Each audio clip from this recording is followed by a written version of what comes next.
This episode is sponsored by McKelvey Insurance Group. If you've ever felt confused or overwhelmed by insurance, McKelvey Insurance Group keeps it simple. They're an independent agency, which means they compare options from multiple providers to find coverage that actually fits you, not just one company's policy. No pressure, no jargon, just honest guidance and real help. You can get a quick quote or a policy review at mckelveyins.com or call 618-623-0080. Thanks to McKelvey Insurance Group for supporting the show. This episode is sponsored in part by Light Source Psychotherapy. If anxiety, panic, trauma, sleep issues, or big life transitions have you feeling stuck, their team works with kids, teens, adults, couples, and families in Belleville, Illinois, through teletherapy or even walk and talk outdoors. Evidence-based care like CBT, DBT, EMDR, and more, built around what matters most to you. Learn more and book at findyourlightsource.com.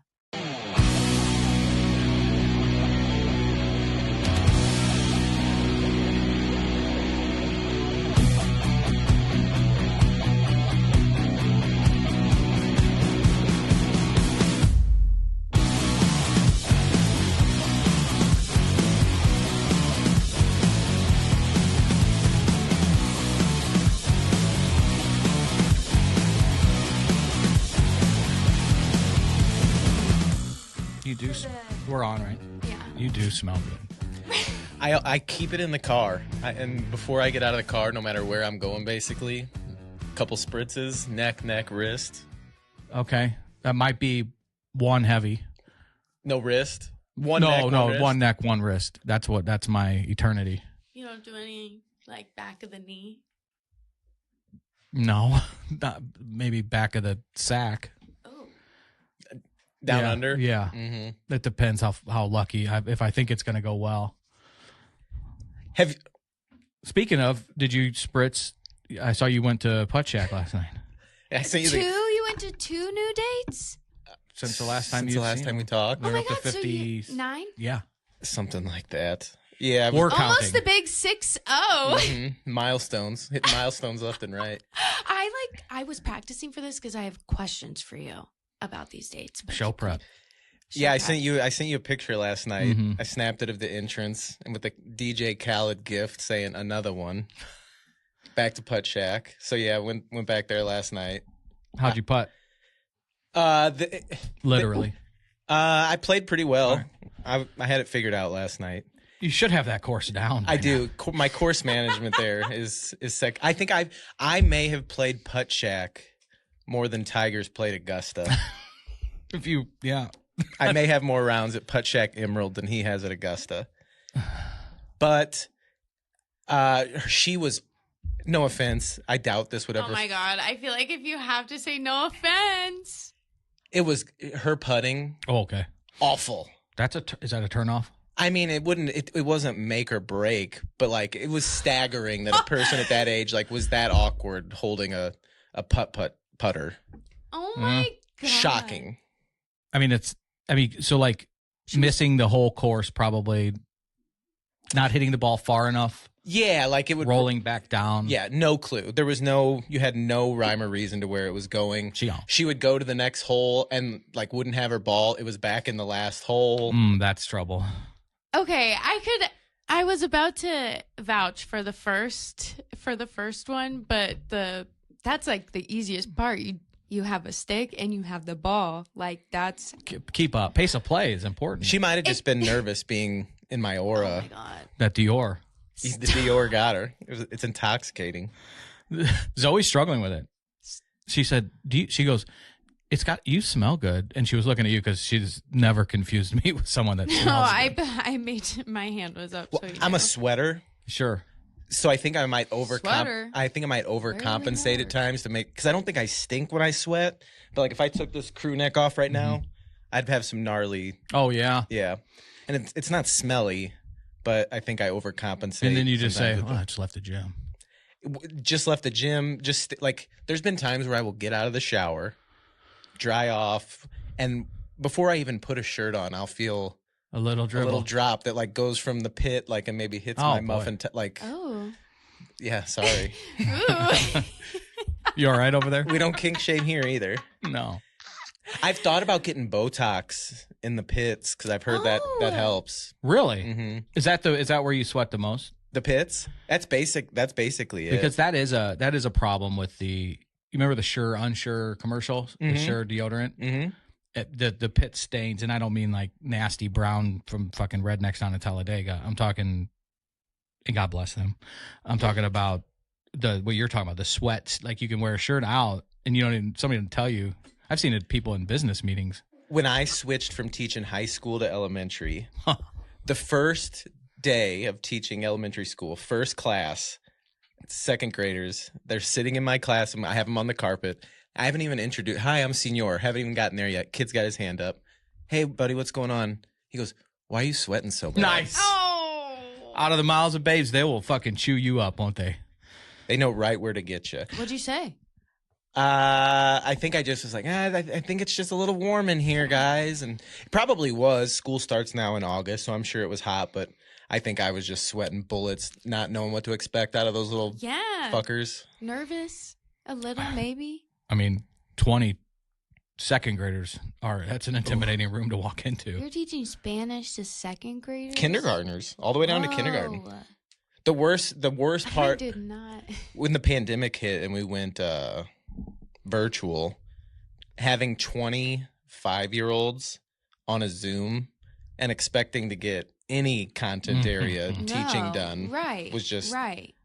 that wasn't happening. My wife dabbled in alcoholism during COVID because of the teaching. It was really, she'll tell you about it. She'll probably start a wellness group on it. It was rough. Wait, great transition. Okay, wellness group. You and Ashley teaching the relationship one that Tim Ziegler teaches or hosts or leads. You or wouldn't want us whatever. teaching a relationship one after last night. No, I do. I want to know how it works so bad. You guys are so. I'm tuned out. Sometimes.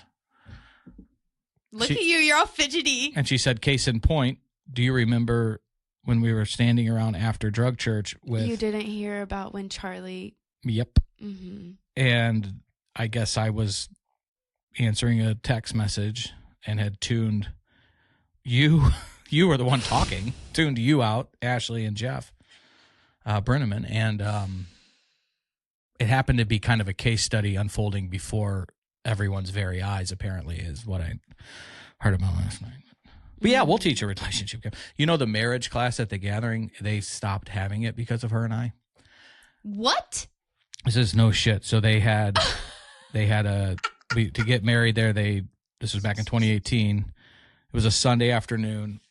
I had money. It was like a Redskins Colts game. I had big money on one of the lines. I don't know which one it was, and it wasn't going my way. So I was in a pissy mood. And God bless the facilitators of the class, but I at this point in my life had lived 8 lives out of 9. Ashley had been divorced and now getting remarried. Like, these fucking kids need to take, to Zoe's point, they don't even be teaching me shit. Like, I know this sounds cocky, but they could learn a fucking thing or two from me. On a lot of what not to do. That's what I'm saying. But so they give out this. Well, first they're doing. Have you heard of these Gottmans? Ooh. Okay, so Holly will cringe that you said that. They're the savants of relationship therapy. So couples therapy. It's all this Gottman I shit. thought you were talking about a couple at the gathering. No, sorry. I was like, I don't think that. this always I happens. hope What they if don't they go there. listen? I don't know. Okay. No, these. So I mean, clinicians that do couples therapy and counseling use a lot of the studies and shit done by these Gottmans. All right. So I get there and the woman's using.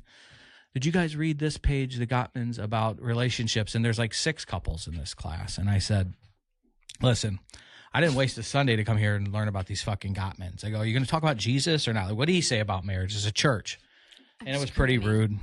She ended up crying and leaving the church. It was bad. But What? yeah, I feel horrible. Wait. The therapist or Ashley? No, the therapist. Ashley was mortified. And then during break, they gave all these couples an activity to go do. Like, oh, guess your icks. And, this little, Screaming.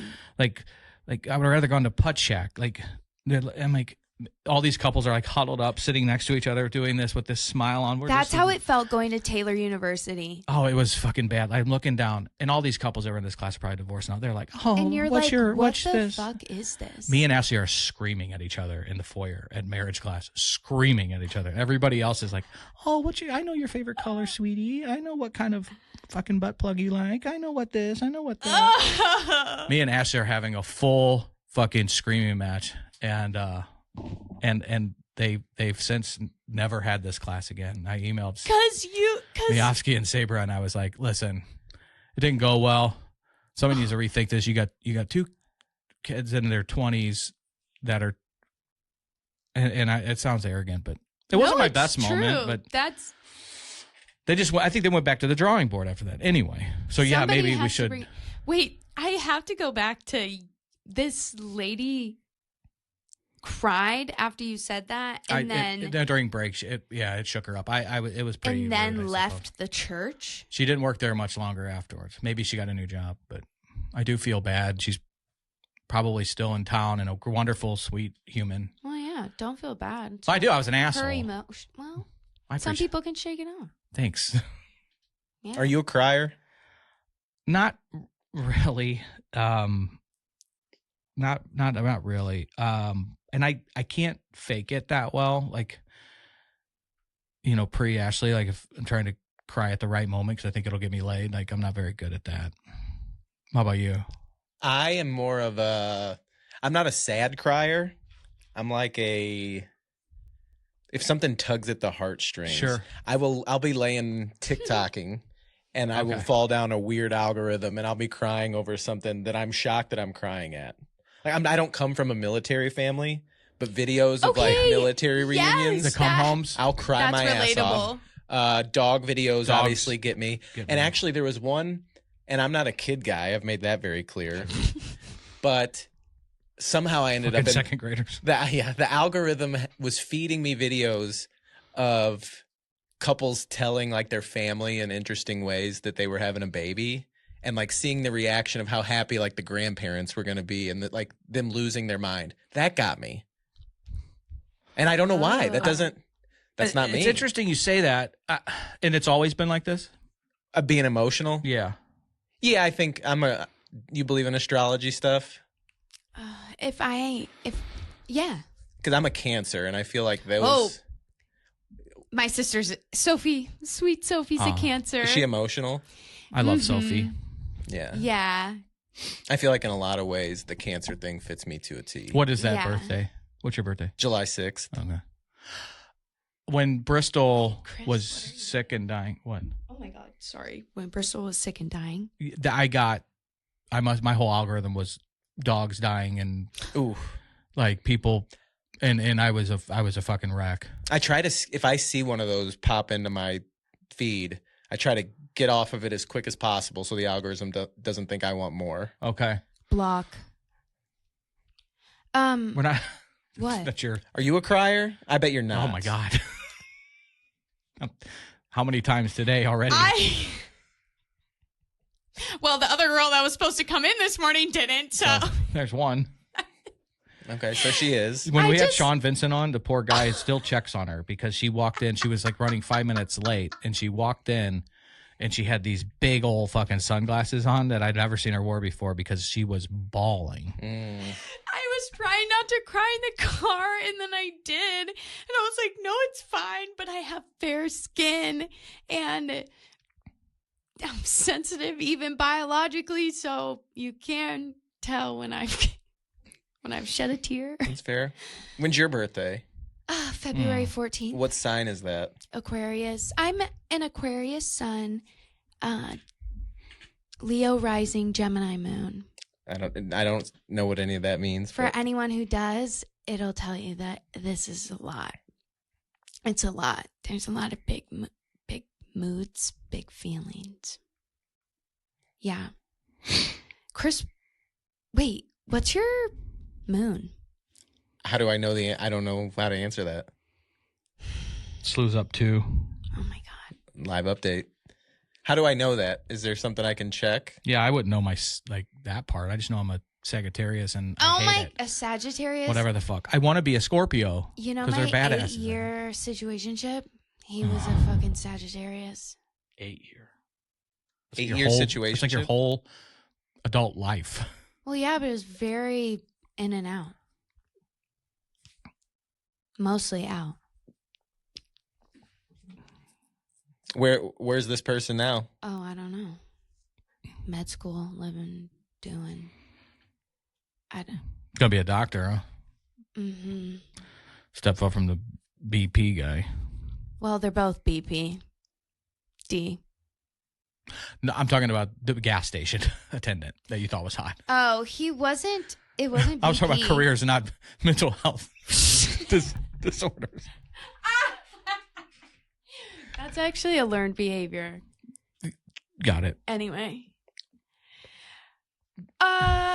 Yeah, how does he... Damn, George Washington said a 3. 79, 78. Okay, let's go back to KG's. So, my question here. Yeah, you were prepping some questions for me. Yes. What do you got? Where'd you find her? The date from last night? Mhm. Oh, good question. The League? Oh my God, you pay for that? No. Oh. What is the League? The League is like for like fancy people on dating apps. It's like very exclusive. There's a tavern down the street. I drove past and I said, don't ever go in there without me. Remember the League Lounge? Oh, we're not. I'm like, you go to the League and you've picked up a girl there. Wow. KG. Oh, wait. It's the bottom of the barrel. Oh, shit. This was my first meeting of a person off of the League. I haven't had a lot of volume on there, but one thing I do like about it is that it only feeds you a couple of profiles a day. Oh, yeah. It's yes or no, and then once you answer those, I think it's usually like 3. Once you do those 3, we'll see you tomorrow, which is nice because you can get in the habit of endless swiping on Oh a my lot of the gosh, other yeah. ones. So the League, it like you have a little window that day, and once you hit it, That's move on. nice. It's looked like I've seen it on the App Store. It looks really nice. Its user interface is very clean and modern and Yeah. fresh. I think they're doing a good job of presenting themselves as being maybe a step up from some of the normal ones. I wonder. There's one where you had to like pay for it because it was so fancy, and I was like maybe like the X or like I don't know, something ominous. Okay, so you found her on the League. Mm-hmm. Was How about- she? Oh, No, go ahead. was she what you were expecting? Yeah, I would say so. In a good way or a bad way? Neither here nor there. And honestly, probably I don't think it'll be a thing where there's a second date. Just wasn't for me. When do you know? At the turn? Before. Probably before I saw the first really awkward putt stroke. Oh, wow. Early. Yeah. And you knew you were in for like a... It wasn't it was not a bad night. I don't regret Wasn't a going. good night. No. But I just it was very vanilla. There was no chemistry. There That's was not no, your thing. There was no tension in a Oh my God! Perfect segue. Keep going. No, what? What's the, Okay, one of the questions I've been asking people for years, which this is such like a bro podcast, and I don't even... Does sexual tension exist if it's only one-sided? Like, and how do you know unless you talk about it with the person? Because tension means between two things, perhaps, right? Question mark? I follow you. Yeah. Anyway, let that simmer. Let me know. Quick, like... Say it. Question mark? I almost did. It's been so long. Not, I mean, well, it's been so That long. is like the cleanest, like most G-rated comment you've ever said. I meant since like going on first or second or third dates. It's been a long time. I did I'm have not batting a thou this week either on the other tension, but what are you going to do? I got to tune in.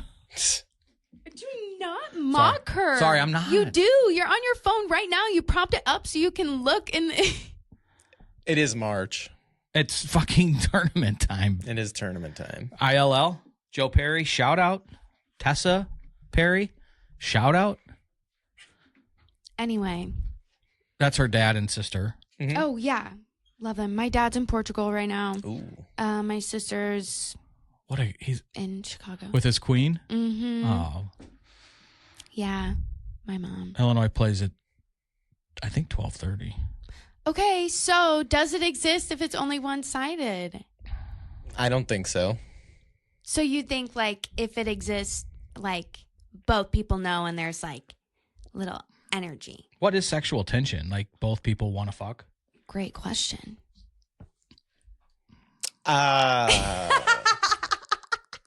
I think both people, there's a mutual curiosity about it. How do you It know? may not be carnal, but how do you know if there's... Yeah.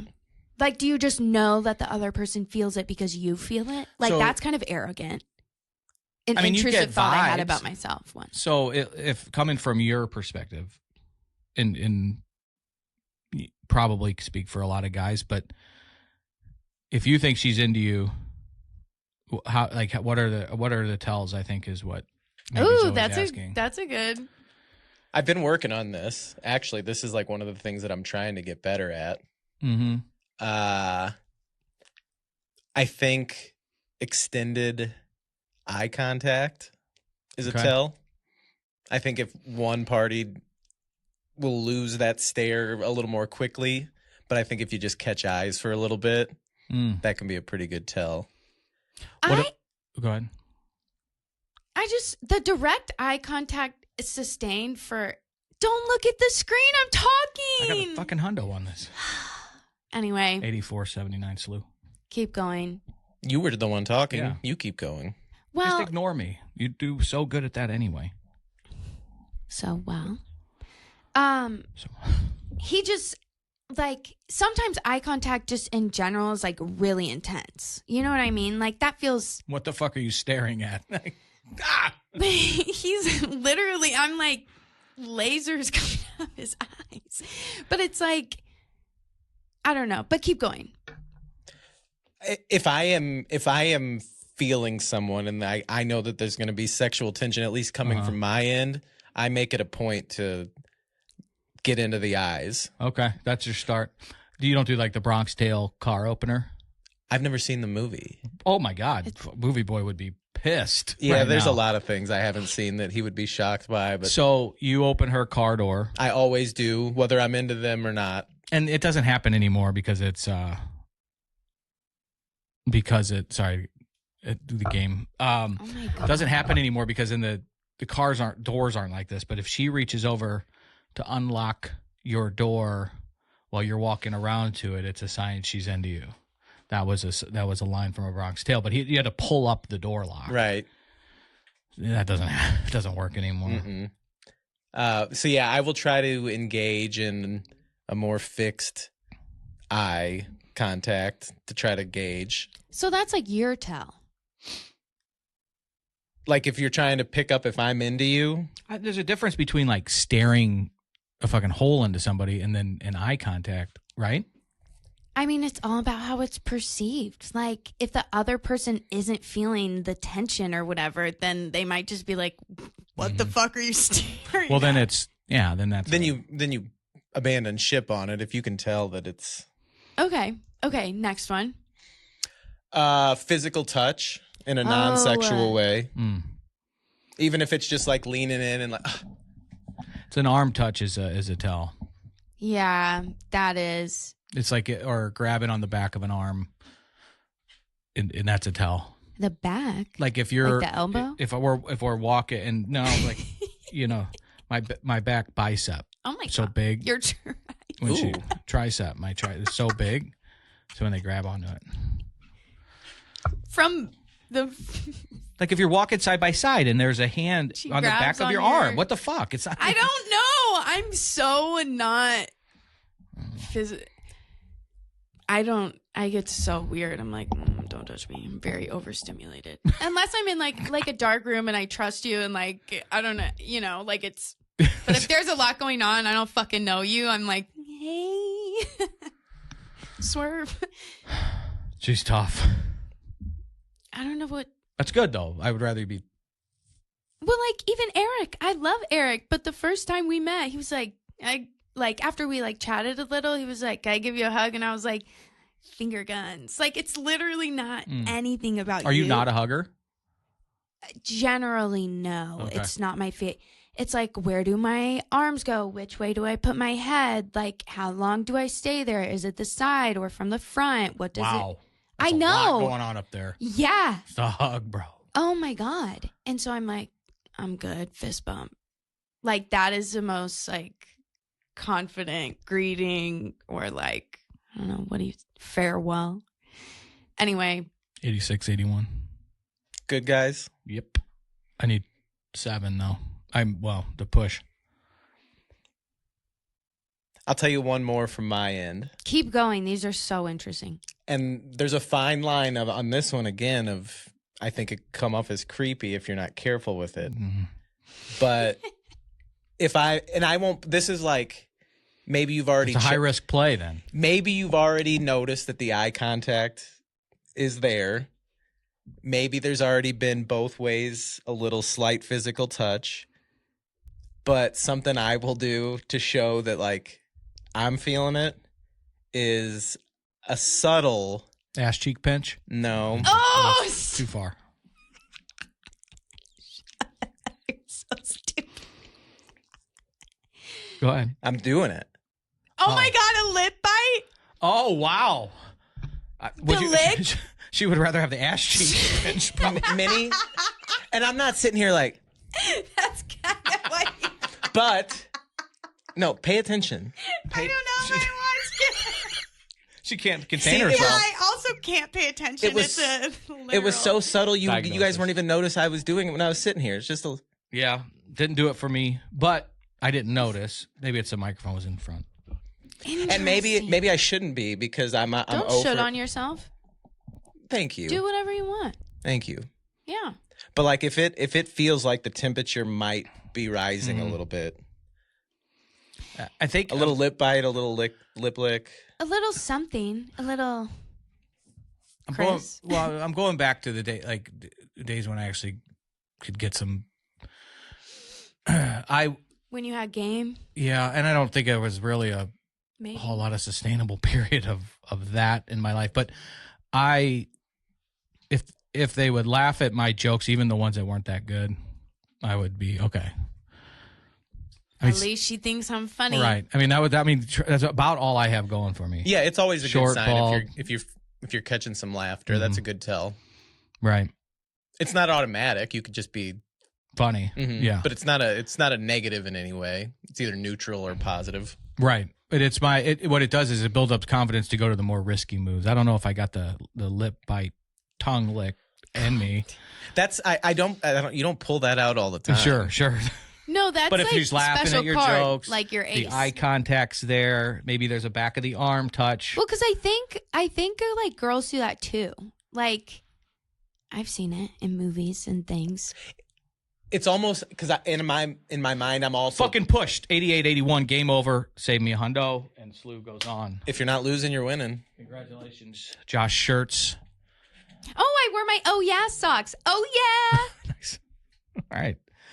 But I feel like anything with the mouth could kind of be a tell. Like I feel like if maybe they're chewing on their straw from their drink in a certain way. Oh or, yeah. You know, I think the mouth is a tell to maybe what the party is feeling there.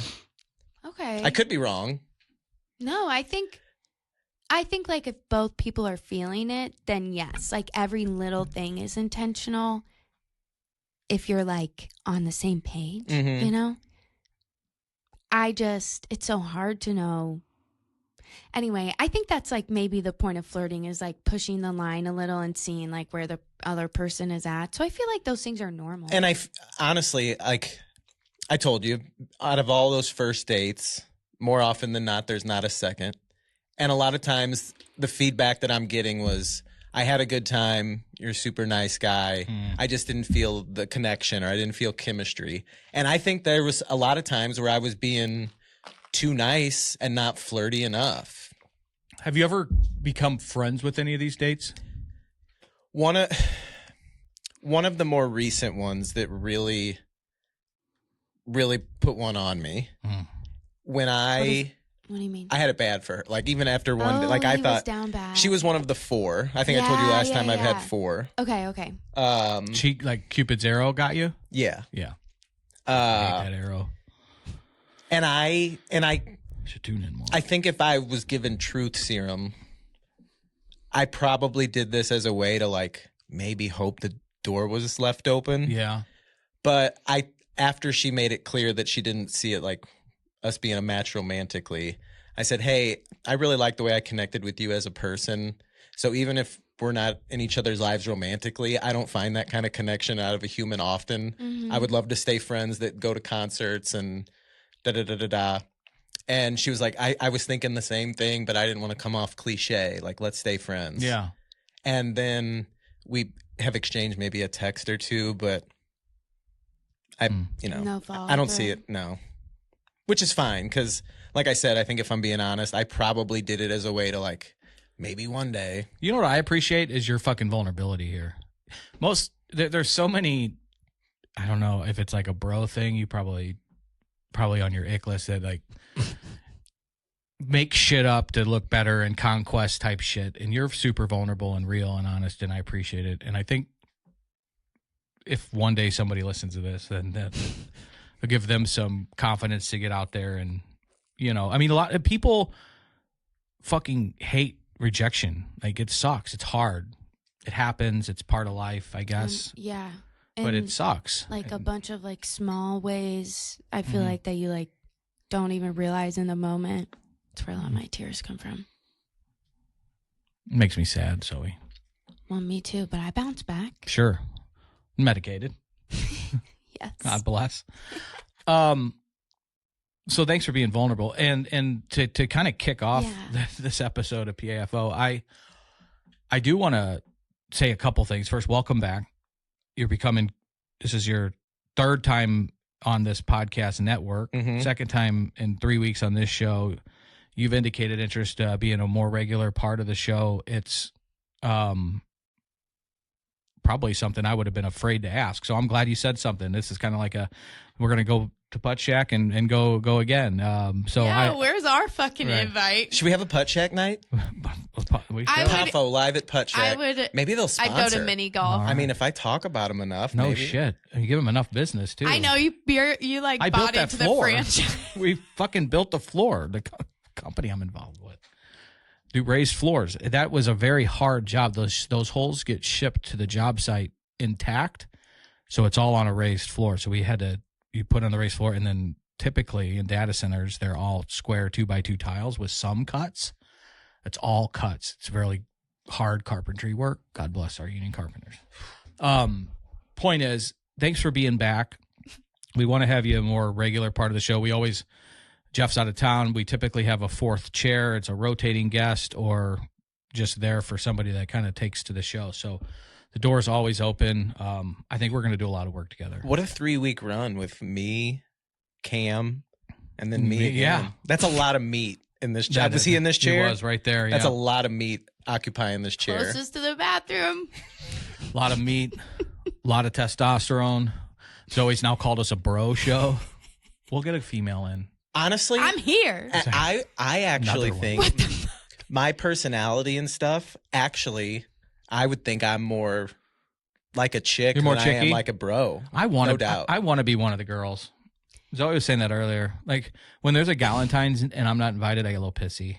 I want to hang out with the girls. I fucking am not ever a guy that's like, yeah, let's go hang out with the bros. I mean, I'll go to the tavern. No boys' night for you. I mean, what a fucking jerk fest. I'm going to, like, even church core groups, I need them to be co-ed. And it's not like I'm creepy trying to fucking bang these bitches. These women. Thank you. Yeah. Are we trying not to go down that route? She doesn't like the B word. Well, I don't like when men refer to women. Just dot. You don't As like when bitches. men dot. No, I like when men do some things. I definitely want to be one of the girls.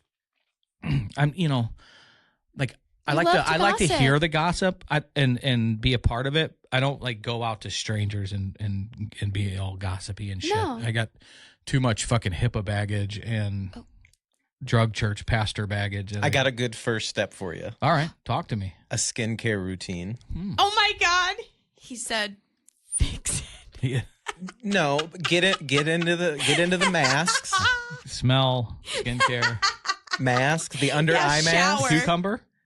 If you want to do the cucumber, do the cucumber. Hey, I have some. We can have a spa night, you guys, after Putt Shack. Hell yes. So this is funny. I am going to a conference on Monday in Nashville, and we leave Wednesday morning because I got to get back for Underground. And there's 9 of us that are a manufacturer represent are hosting us, and they are Wednesday morning offering a 1-hour fly fishing or a 1-hour spa. And I emailed Heather back and I said, listen, I need to know if there's anybody else going to the spa, because if I go by myself, I'll never hear the end of it. And there's 2 other guys. I'm like, sign me up for that fucking spa. Fuck fly fishing. It's not even a They're playing hockey question. with no puck. It's not even a question which one is the right choice out Thank of those you. two. I feel so much Some better. R&R, baby. I will update everyone. You ever next had a week. mani-pedi? Petty. I haven't done the fingernails, but I love Ashley has forced me to go, and I would go weekly if we had the time. Yeah. It is incredible. So I'm bought in. And in respect California, that. they don't, it's against the law here, but in California they use a fucking cheese grater on your foot. And so I got it first time I ever got one was with her and her girlfriend in Southern Cal. And then she's like, they don't It's like years of they don't, oh yeah. callus. It's like that scene from Dumb and Dumber when they get the fucking bandsaw out. Feet don't do anything for you, do they? Nah, not like our friend and Jay Jr. God rest his soul. He had a mild fetish though. I mean, I think a foot can do more damage than good. Like if it's a gnarly fucking foot, I'm out. But what about a super pretty foot? Would that pull you in? Yeah, I mean it wouldn't be that everything else sucks, but you got good feet, so that's not going to do it. But if everything's great and you got some wait. you got some Bigfoot feet, like and I don't know. If you look like you could swoop down and grab a salmon out of the river, Oh my God. that's a problem. Yeah, She's a 6, but she has a cute little foot. Has cute feet, good looking feet. Little pedicure. I appreciate you acknowledging that I only get 9s and 10s. Thank you. It's just like it's like a I understand No, the question though. Okay. Will it tip the scale it's if like it's an close internet enough? thing. I've seen it on the internet. It's a trend. I don't know. Ashley, she has beautiful little feet. Well, She has little Ashley's princess not a feet. 6. She's a She's a 10, 11. 11 12 There you go. million. anyway. My little prude princess. I said that to her. I called her my prude princess in the sermon on Wednesday night. What do you think about feet? Pro, anti, neutral? Honestly, depends on the day. Like, my sensitivity to literally anything just depends on, like, where I'm at. So, like, whatever's happened that day, or, like, did I eat? So, like, at what time is something happening with the foot? I don't love to be touched by feet. Like, I don't crave. They're going to say, I don't, period, after touched. I don't love to be touched. So, like, if you're cuddling with somebody and they start, like, maybe their feet are, like, rubbing up against, like, your shin or something, is that Oh, gonna... no, that's, like, normal, I feel like, as long as socks are on. Socks on? Do you wear socks to bed? No, I was assuming couch. For the cuddle? Yeah. Yeah. Yeah, socks on. And, well, okay, so here's the thing, is that Sophie, sweet I Cancer. love Sophie. I love her too. Something about Sophie is, well, we're always, when we're together, we're like hip and hip. And so when we're together on the couch, we can be sitting next to each other, and then all of a sudden, I just feel her toes on my leg. like she just, the way she's sitting, she doesn't even realize she's doing it. She'll like eventually end up like cross-legged freak out or on her? something. I'm like, what the fuck are you doing? And she's like, oh my God, my toes. And Candace is like that too. I was like, you guys, like, what happened to you, like in the womb or whatever? Like your toes need to be. Obviously, there's a market for it out there. Big time. Is there a dollar amount that could convince you to sell pictures of your feet to the people who are looking for it? Your face is not attached to it. It's literally, I've tried to get Ashley to do it. It's thousands of dollars. Foot Finder, Feet Finder, one of those, something like that. I think I would. It just seems like more risk than reward. It feels, yeah. Like, because as soon as you get in, because that's technically like sex work. And so as soon as you get into that, you have people who are like, truly, like, people will get like obsessed with you perhaps. Mhm. Like, that is like scary. And even though it's like anonymous, like, I don't know. I've been watching a lot of SVU lately. You love that Olivia Benson, don't you? She's hot. I was always a big Olivia She's Benson fan. Gorgeous. I like Rollins. I liked the ADAs early on. Cabot, Ooh. Casey Novak, or Mhm. Nowak. They were hot. And some of the ADAs in the original Law and Order were a little, and I think McCoy banged them all. Who's McCoy? Jack McCoy in the original Law and Order. What actor is he? Sam Waterston. Okay. Yeah. With the eyebrows? Yeah. He's a great, I love him. Munch? I guess I shall not cast any stones. I got some Sure. brows on me. Munch is in SVU. Richard Belzer. Big Dem. That's all I got. So you're coming back on. I think we're finding our groove. And this happened on last week when I was recording Needed to Hear That with Chaz. And I want to tell you guys this story. It dropped today. If people want to hear it, please subscribe and do all that stuff. It helps us.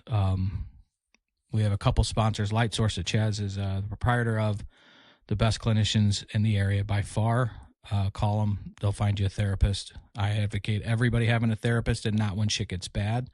I think it's very important to have a therapist to do what we call preventative maintenance proactively. It's practice. And then when shit gets bad, you got a relationship with the therapist you can go have a game time situation with. So call Light Source. We had all their contact information to reach out to me at cponduff@ponduffsanonymous.com.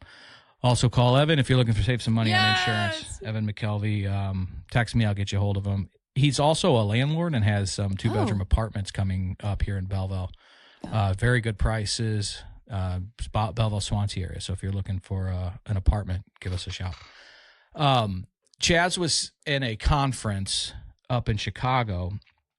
Tough shit that they talked about. It was about child abuse, sex abuse, hard stuff. Conference the clinicians went to, and they were talking about duo dogs. Have you heard of duo dogs? Yes. They're service dogs. They're black labs. They're fucking incredible service dogs, and how they're having duo dogs work with kiddos now. And they're seeing a lot of success with kiddos opening up to their duo dog and telling them what happened to them. I mean, it's fucking brutal like and trained beautiful, service like at the dogs same and- fucking time. We have one at Catherine Clayton. Oh, I was like, No. Meadow or Gloria? Right, yeah, no.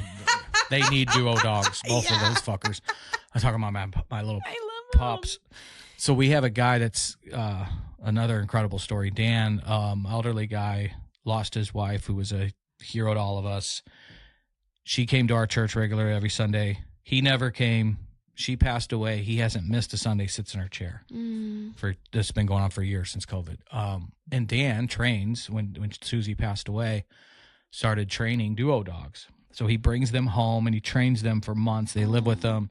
So he brings Oakley to church and she sits right in front of us, goes up through communion. And if you know the site pastor at Clayton Sarah, she is not happier to give communion to anybody more than Oakley. The body of Christ, baby. And Oakley loves that bread. So he was talking about that somebody was presenting duo dogs and says when they wear blue vests and they have time in the day where they take the blue vest off and the dogs get to go outside and be dogs and play and take like the break from their service life. chicken time. And I was like, fuck, that's like the analogy of what PAFO is. Like Monday nights when we do our testimonials, we get into some really hard, heavy shit, man. Tiffany, Yeah. Julie's coming on next week, who was spoke at Underground. You met her, KG, who lost a son. I mean, we get into some really important, heavy shit. Chaz is, we get heavy stuff at Drug Church. We get heavy stuff on Chaz's show. So I think that's why when we didn't have a guest, when we started Pomps Anonymous, we just have what we called a fuck around show, and it was cathartic. So I think that's what this show's doing. We're taking the service vest off, and nobody has to listen, but it is therapeutic. It's fun. Yeah, fun. I love hearing about your guys' dating lives. Yeah, when people ask me, excuse me, like it's kind of like back when you're in high school and the counselor's asking you, like, what would your dream job be? Because, I keep my eye on LinkedIn and stuff and see what's out there and think about what's next. And if I'm talking to somebody about that, they'll say, well, what would you do if you could do anything? And I honestly think, and in 2026, it's such a bullshit answer because there's like literally millions of them now. But I would have a podcast and I would talk and I would shoot the shit. I think Joe Rogan is way too bro-y. But I find his podcast long form, no rhyme or reason to who the guests are, just whoever you think is interesting and what do you want to learn about. And sure, I love that. I love that shit. Yeah, if it works, I mean, it's not bad to emulate and model. I mean, it's flattering to them. I look up to, I don't know if I look up to Joe Rogan. His show's super popular. I love Chicklets. I mean, they bullshit about just about anything and are funny and witty and do good work when it comes down to it. And obviously, show you're a part of, led by our hero and our captain, and it's a hard week when he's out, Miss him. But somebody said this at a conference. She happened to be a pastor too, and I don't just keep trying to get all fucking churchy. They're trying to turn me into a pastor, and I'm not going to let it happen. But she said that every time she gets in a Lyft or an Uber, because she travels a lot, she's profound, this woman, and I need to pull up her name so I don't butcher it. She got like an hour presentation at the Beyond conference. You would have cried, loved it. She said every time she gets in a Lyft or an Uber, she asks the driver, if there were no barriers, what would you be doing? Just what you said earlier. And it was like, you know what? We only get one shot at this fucking life. And if there's a chance to make a little bit of money to make it possible to do this, great. But I do feel like, I know for a fact that people's testimonies that we've just, same thing with Underground, we just want to provide space and community, faith that God will fill the rest, but it's people's stories that impact other people. It's nothing that I'm doing, but I feel like it's good service work, and I fucking love it. So I think my answer would be, I would be doing more of this, continuing to grow Drug Church, and get this nonprofit off the ground, would be if there were no barriers today. I'm trying to do all that with some barriers. So I think you're doing the same thing. I mean, I know a little bit about your job history and situation. I think you should pat yourself on the back, because there's a lot of people that wouldn't lean into the way you lean into what you call a dream. And that's for real, man. I appreciate that. I am proud of getting to because I listened to TMA for 15 years before I got the chance to work on the show. And I don't know if I've ever talked to you about this. The way I even got involved was I was homesick with COVID. And I took a 60-second audio clip from one of the dumbass conversations that those guys were having that day. And I pulled the audio, and then I dressed myself up as the 4 different people, and I lip synced. So I would do like a 3 little second clip of this guy talking dressed as him, and then I'd change clothes to look like Iggy. And it would take like 2 hours to make. And I made these videos, and they went over so well in that little universe that they like brought me in to talk about it. So now that I work on the show that I was a fan of for over a decade, and I did it by like just like kind of making an opportunity out of nothing. It wasn't somebody I knew. Like creating something. And that's beyond my sobriety. That's what I'm most proud of. The thing I'm second most proud of is how I've essentially landed a dream job by creating an opportunity out of thin air. Yeah, that's amazing. Well, I don't know where it's in God's hands this show is going to go, this podcast network, but I'm flattered and honored that you want to be a part of it and a part of the ride. And I love it. I'm not exaggerating or blowing smoke when I tell you, when you told me I was going to come back this week, I couldn't wait for Friday afternoon to get here. Yes, tea time. I was also very excited. As soon as Chris told me about date 58, I was like, great, I'll start my list now of what we're all going to. That was before 59. That happened yesterday. Mm-hmm. Okay, so I did have I don't want this to become something that's always about me and I dominate things, but I did want to run a situation by you guys. Okay. Dominate away, brother. Especially getting a female's point of view on this particular thing. Perfect. But feel free, you Sure. as well. So I told you. I'm one of the can girls. talk if I'm you one of the want. girls. Yep, I feel like we should. Illinois tips off in 15 minutes, so I'll be a half in, half out. So I told you, out of all these dates, there's been maybe 4 that are like the ones that stand out.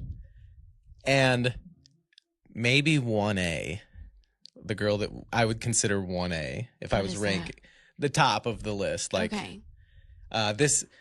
This was a date that I had a couple months ago. Phenomenal first date. I left that thing on cloud 9. What made it so better? You guys are not from Belleville. Why is that? I don't think I've been on a Belleville first date that didn't end in drunk sex. I'm serious. He didn't say it didn't. It did not. It did not. There was an electric kiss at the end of the night. Okay. Tongue? Oh my God. Some, a little bit. Is that too much? I didn't ask you. True. So, phenomenal first date. Left there like on cloud 9. And I'm pretty good about knowing if they're not interested in me. I can admit that. Sure. And that night, she at That's a least good quality to have, I think. Yeah. self-awareness. There's some dogs out there that Yeah. So I was picking up all the signs. When I was walking her to her car, she like grabbed my arm. We kind of walked to the car arm in arm. see the arm thing. Okay. Good kiss. After that, had plans for a second date. Okay. Then Casper, like full on ghost mode. I don't fucking get that. Okay. How did you initiate the kiss? Did you, I'm assuming, or did she? It's a great question. I think it was like it was mutual. I think we both knew it was going down. Because that's happened to me before. Like, I've had a great date, like it's fun, chill, whatever. And then they go in at the end, and I'm like, fuck, I don't go in unless I am like pretty goddamn confident that it's reciprocated. Because my thing is, I like the kiss on the cheek at the end of the night. Oh. I think it's classy, little Euro. I think it shows interest without being a creep that's like going in for a kiss. If they are wanting a kiss and you go in for the kiss on the cheek, I think it maybe leaves them possibly wanting more. Yeah. But then if you the good thing is also if you start to go in for a kiss on the cheek, it could lead to reciprocation, and then you call an audible midway in and it's just a full-on kiss. Yeah. I like the kiss on the cheek. But anyway, get ghosted. We're supposed to go on a second date. I don't hear anything. Follow up a little bit. But there's you can't go chasing. That's not attractive. It's not good for my pride to feel like yeah. So I didn't hear from her for a while. About a month later, reached out. Nothing crazy, but just like, hey, I was thinking about you. Yeah. Don't hear anything. Then recently, she popped into my head again because I haven't fully shaken her yet. Yeah. Mentally. You got to close the loop. There was nothing. There's now you just got all these big feelings and like nowhere to. And I think if we're psychoanalyzing me, I think I have a problem with not having loops closed. Same. Because That's Why are you interesting. giggling at your phone right now? I'm giggling at you because you have a tendency to ghost. Oh. After I make it clear that Anyway. So then recently, it pops into my head again, and I picked a random GIF and just sent her a GIF. No words, nothing, like no context to it. And Good move. Good move? No. Why? It's so ominous. It's like I think it was like Rihanna like walking and just kind of like a wave almost. oh, like a hey. Yes. Oh, okay. Yes. I was like, what kind of? Okay. No, something like that was just kind of high without actually saying hi. I'm there. So then like 24 hours later, I'm sitting there and my phone starts vibrating and I look down and it just keeps vibrating. And now I can see I've got like 6 messages from this person. Oh, wow. And in my head, where do you think I went? Like, what do you think was the thought when I'm seeing rapid fire? That's dopamine, man. You're like, oh shit, it's her boyfriend. My thought was, this girl is absolutely laying into me. Oh, yeah. Like, leave me don't the you fuck get the alone. fucking hint? Oh, wow. So yeah. So I'm like, I get that. I didn't look right away. That's anxiety. Spike. My favorite thing to do. What? Be anxious? Oh, fuck It's your no. baseline. Not look right away. Well, it was so hard because like this is I couldn't. Because might be mind fucked. this is my 1A, Mm-hmm. and I have 7 text messages from her. And you said you thought it was boyfriend blowing him up Yeah, like who the fuck is texting? or husband. Yeah. So I finally, How long did you wait? not that long. I mean, it's Not bro, that long. it's anxiety. It's anxiety, man. It felt like forever, but I'm sure it wasn't. I had a that long. guy. I was before you called. I was in the parking lot at the dentist's office yesterday, and a guy called, and he's like, "I need to tell you something." I go, "What's up?" He's like, "Well, go do your thing. Call me in an hour." I go, "No." I hang up. I texted back. I go, "I have enough fucking anxiety going to the dentist. What?" And then we had it was nothing. I'm like, okay, fine, but I can't do that. I haven't been in so long. Like, it's embarrassing to admit how long it's been since I've Guess gone. where I went? I know where you went. He's so hot. He is Dr. fucking Brandon hot. Pryor. And you should Oh, see you the just girls. said his name. I thought you said don't go to him. No, go. Okay. Well, don't fall in love. The man's a hottie. Easy. So and then he's got these nurses, hygienists. Yes. They're very Yes, nice. he does. Yes, he does. So That actually might make me go to the fucking dentist. it's really a great. You wouldn't believe the technology that they have with the X-rays and the fucking molds and all this shit they do. It's insane. And I was, I grew up playing hockey. I thought I was going to get these things knocked out. And now I'm stuck with them and got to figure out how to keep them Oh clean. my God, are you going to get braces? No. Oh. God. God, could you picture him with braces? Fuck.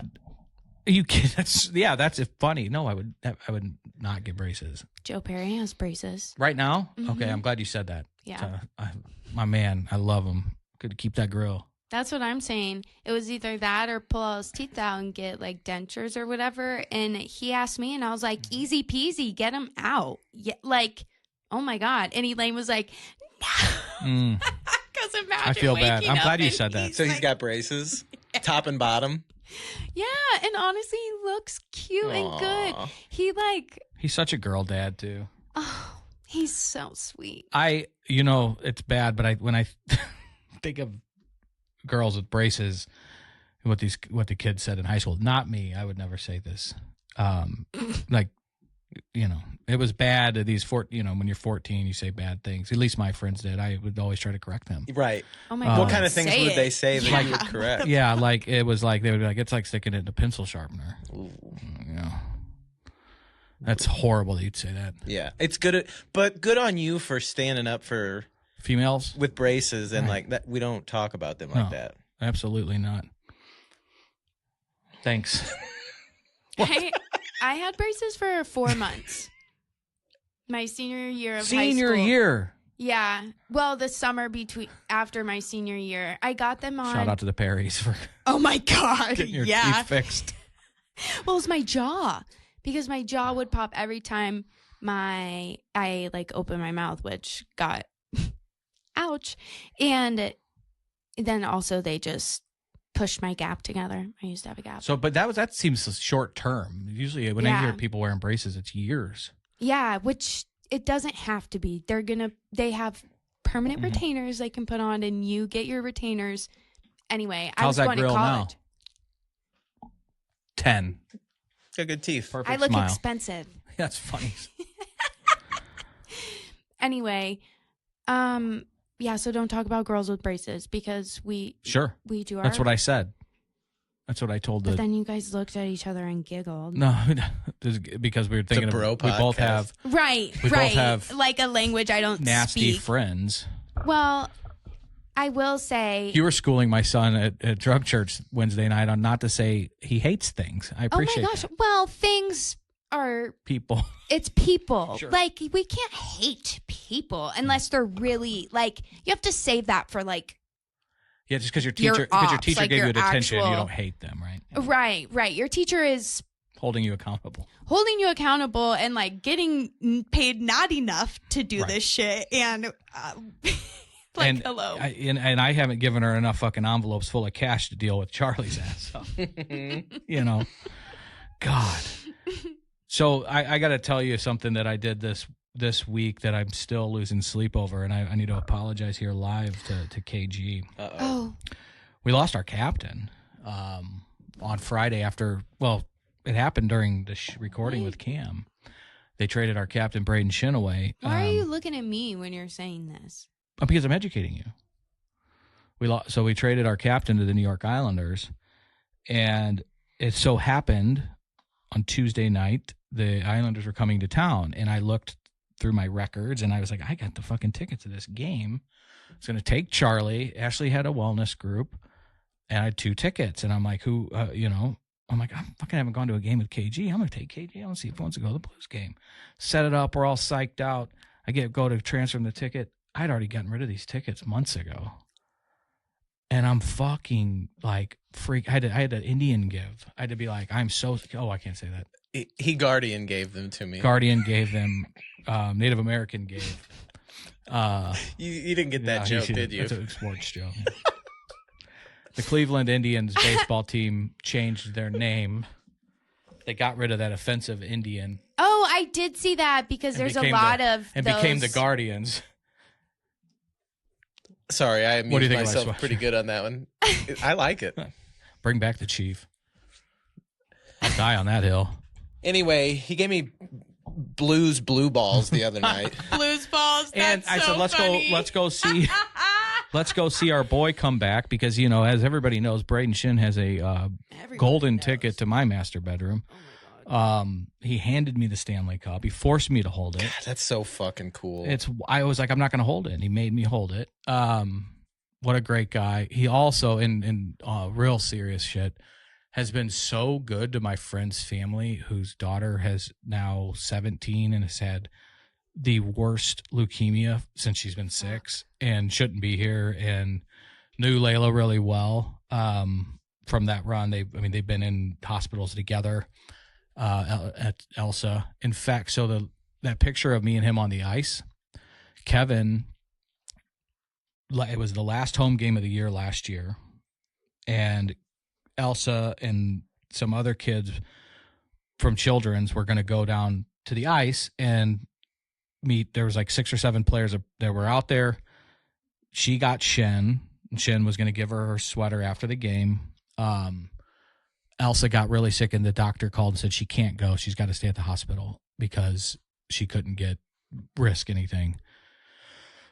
So Kevin's like, I have to leave and take her. Can you come hang out with Adrian and Claire and Eli, his other 2 kids? He's like, are you gonna be at the rink anyway? I'm like, no. He's like, but I'll go. Absolutely. I feel like shit, horrible. So we go down to the ice, and Braden hangs out with Eli and Claire and knows Elsa and is doing all this, just going out of his way to make Adrian, Kevin's wife, feel so great. I grew up with Kevin. Elsa's probably like hero of my life. Like, this kid has been poked and prodded a million fucking times. No hair. There's a lot of weight. Like, it's nasty shit. And she's still here. Been to St. Jude's, Children's, Cardinals, Seattle, every oncology fucking children's pediatric hospital there is on the planet. And they cannot fucking cure it. It's horrible. So when these guys do leave, it's a hockey player thing, but it's also Braden Shin kind of picked up right where O'Reilly left off because he was really good with kids. It's how I met him and what he did for Charlie. And it's not necessarily they're like, they're okay looking guys, right? I mean, they're okay. These professional athletes. But when they're nice to my kid or to another kid, Ashley, that's what gets Ashley's tension going when you're a good person. I don't know why she settled for me, but God bless her. So that's why they have golden tickets to the upstairs. And rightfully so. Right. Yeah, and I'd make it's the right thing to do. I'd make sandwiches. I'd put out some antipasto, Wipe the sweat off his brow. Whatever they need. Be there with the water and a towel. So I wanted to go to the game, and usually when teams are bad and selling at the deadline, it's not hard to get tickets, even in where our tickets are. And I text one of the girls up there that usually kind of knows all the owners of the seats and can get some. And she was like, no, everybody wanted to go because Braden Shin was back. And that's why I even texted you. I'm like, hold on a second. I might be able to fix this. And I couldn't. I don't want to downplay that element to it, but wasn't it also like Gretzky bobblehead night? Yes, it was. You're right. Because I was actually, before you texted me, I was thinking about going that night. And I had just kind of been looking at some of the aftermarket apps and looking at prices. And I thought, man, for a practically last place team on a whatever it is Tuesday night that just sold, like just got rid of, and tickets were like crazy. I'm like, I think it's the bobblehead thing, but then you add in Shin. Like, that was it. The bobblehead had. There's a lot of people that collect that shit big time. I mean, okay. So all that being said, I was just gonna get to my Wayne Gretzky story, but go ahead. You said you needed to apologize.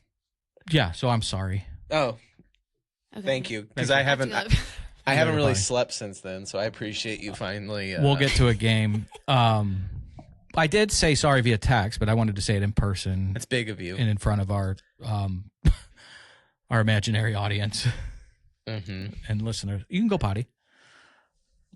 I do have a Wayne Gretzky story since she's leaving that I could share with you. Last year, the old barn. So they would always play games at like 3:00. High school, you could rent it out, or there'd be like men's league championship games.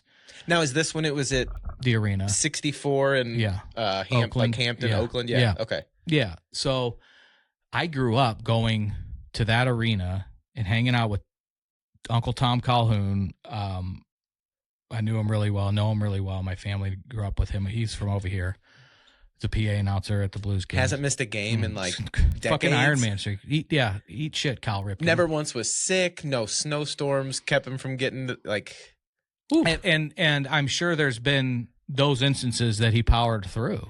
And when it's your voice for not one night where it's like my voice is gone. Yeah, screamed at the old lady. Yeah. So my old man would ref these games, and as payment, they'd get 2 tickets. Each ref would get 2 tickets to the game. They'd had seats, pretty good seats actually. The Missouri Ice Hockey Officials Association, MIOA for short. And as a kid, I would hang out in the ref's room. Then I would go hang out in the penalty box during the game. And I just wanted to be around my dad and watch hockey. Or play. That's all I wanted to do my entire childhood. So 5, 6, 7, 8. Finally, it's to the adults, they know this is the last year. They're building the Kiel Center. The Kings are coming to town, and my old man is like, I've told you your whole childhood you could have met all these players, other players. I wanted to be near him, so I would always stay in the penalty box during the games, so I could watch him and just watch the game. I didn't care about meeting Steve Yzerman or fucking Ray Bork or any of these fucking guys that would come on road teams. The reason I could meet them is because the referee's locker room was literally right next to the visiting team's locker room, so the bus would pull up right between the second and the third of the game that was being played on the ice at the arena, and they'd all walk in. So finally, he's like, here's the deal. This is our last chance at this. The Kings are coming to town. You're going to meet Wayne Gretzky. You're going to thank me later. And I loved Wayne. I thought he was my hero, right? All the video games, you trade for him immediately, blah, blah, blah.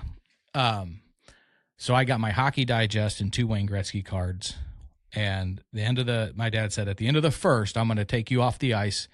because if you remember the old barn, the 2 gates opened behind the visitors' goalie. When the first period, that's where the visitors would go off the ice. The Blues would run down a corner that would go past the arena club. Cujo would sprint on the ice out of that corner and fire the whole crowd up. So we go out those 2 double gates, and I go to the ref's room, and I'm sitting there for the whole second period holding these cards, nervous as fuck, sweating probably like you sweat.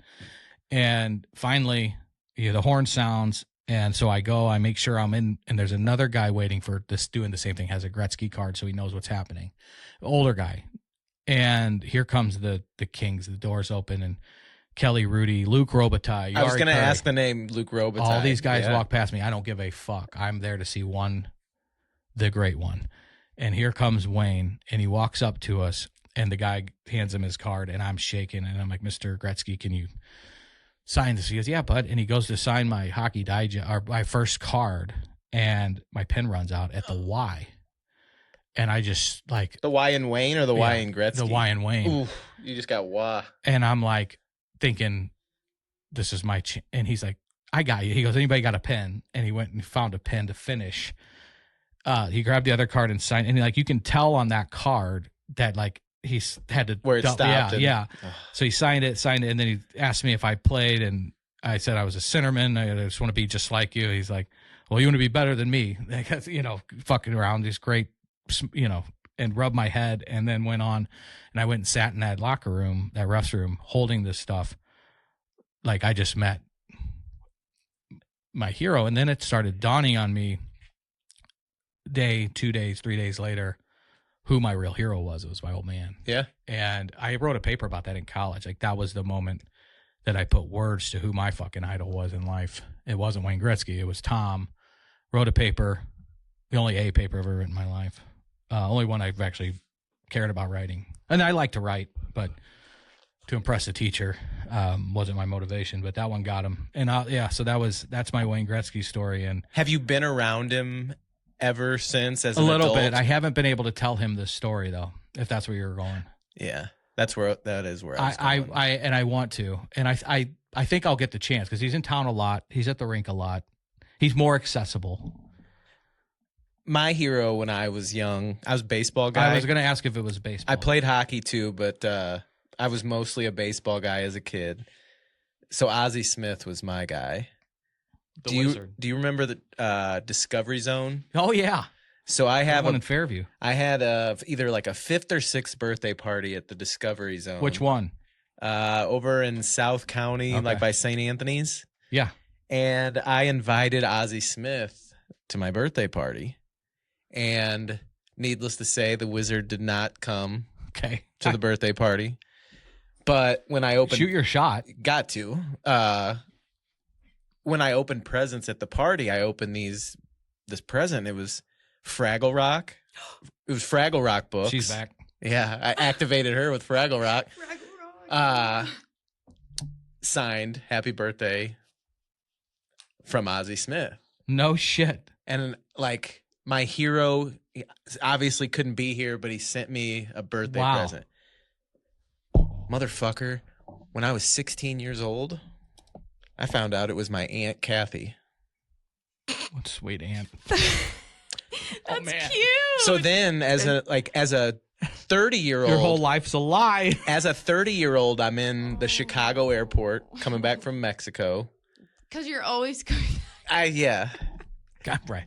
And I see my childhood hero in the airport at O'Hare, and it's late. It kind of looks like Lambert. There's no one around except me and Ozzy, and I'm like, oof. Do I bother my childhood hero as a 30-year-old man? Yeah. It's 11 o'clock at night. He's like looking at Hudson News, like, and I did. I bothered him. I got a quick pic, and I think I told him that story. I'm like, I was up until my 16th birthday. I thought you sent me books. It was really my Aunt Kathy the whole time. How are you and Aunt Kathy? Oh, we're fine. You forgave her? I did. She meant well. Sure. She meant your whole life's a lie, but that's, I did get a rise out of the entire family. I told you, I think the last time I was here, it was Granny's 90th birthday coming up that weekend. So Granny's tattoo. Granny's 2 rules with her money: no booze, no tattoos. So, a about 2 hours before the party, I decided I was going to go through with it. I shaved my entire arm and put from wrist to shoulder on all sides, had a full sleeve. So I show up to Granny's party and I had a sweater on and I sit next to her when she's eating lunch and I just kind of barely rolled up the sleeve and I had set my phone up because I wanted to like video her reaction. Okay. So she kind of sees it and she goes, "When did you get that?" I'm screaming. And I was going to start fucking with her and I knocked the phone over. So then she sees that like my phone had been set up. I think she like could sniff that something was up and I quickly told her it wasn't real. But I got to be honest, I kind of miss my fake tattoos. Are you getting the itch? I don't have the money for it. But They're not cheap. no, But you Sometimes they are. wait. You started with I would never. I would never what? I think you said I would never. Were you going to say I would never get that tattoo? Well, You do have a tattoo. I have a tattoo that I wish I didn't have. Sure, that's right. I remember. And with tattoos with me, they need to be meaningful. Sure. And I don't know that I could come up with enough meaningful shit to fill up my whole arm. I'm just an obituary. When you die, I tat you on. I'm getting a Bristol on my side, just right down here. What's the score? I'm pulling it up. You got any tats? Yeah. Mm-hmm. I have. She has a cool, Oh my meaningful God. one. No one told me this. Fuck the point. I It went up have, another point, and it's not even 5? started yet. 5. Yeah. Are you done? Who's to say? Who's to say? Yeah. Are they most? They're all visible, right? No, maybe not. Most of the time. Like swimsuit visible? Oh. Okay. Yeah. Because I've seen your arm. You have one on your leg, don't you? Yeah, front and back. And I know the meaning of your one special tattoo that you and all your sisters have. Yeah. And then this one is a quote from a letter my mom wrote me when I was like 12. And then that's in her handwriting. And then the rest of the saying is in Elaine's handwriting. Nice. That's And then badass. I have an Alaskan wildflower on the back of my arm that's matching with my friend. Her name is Jerusha, and we spent the summer in Alaska together. And it was the craziest, most like spiritually transformative. Like, Really? yeah, it was like I learned about the Holy Spirit. Like, Nice. I'd heard of the Holy Spirit, Sure, but sure. like, it was so Got to know the great. motherfucker. Yeah, it was crazy. Anyway, so I have that tattoo, and then I have. Where at in Alaska? Can we talk about this? Is a cool. Not everybody does this. Yeah. You're well traveled. You're expensive. Luxury. So how old were you? This was between junior and senior year of college. Okay. Yeah, I was going for my orphans and vulnerable children. A lot of drunks in Alaska, bro. Seriously. I know, because I had to do a research project for it as Open well. a treatment. Is the suicide rate high there? Mm-hmm. Yeah. All of the youth in Alaska are considered at risk based on the levels of addiction and like poverty, and yeah, it's crazy. Well, and so that's the whole like internship or whatever you want to call it was at a camp, like a Bible camp, which ended up being Sure, I've So heard of what crazy happens that- at those fucking Bible camps.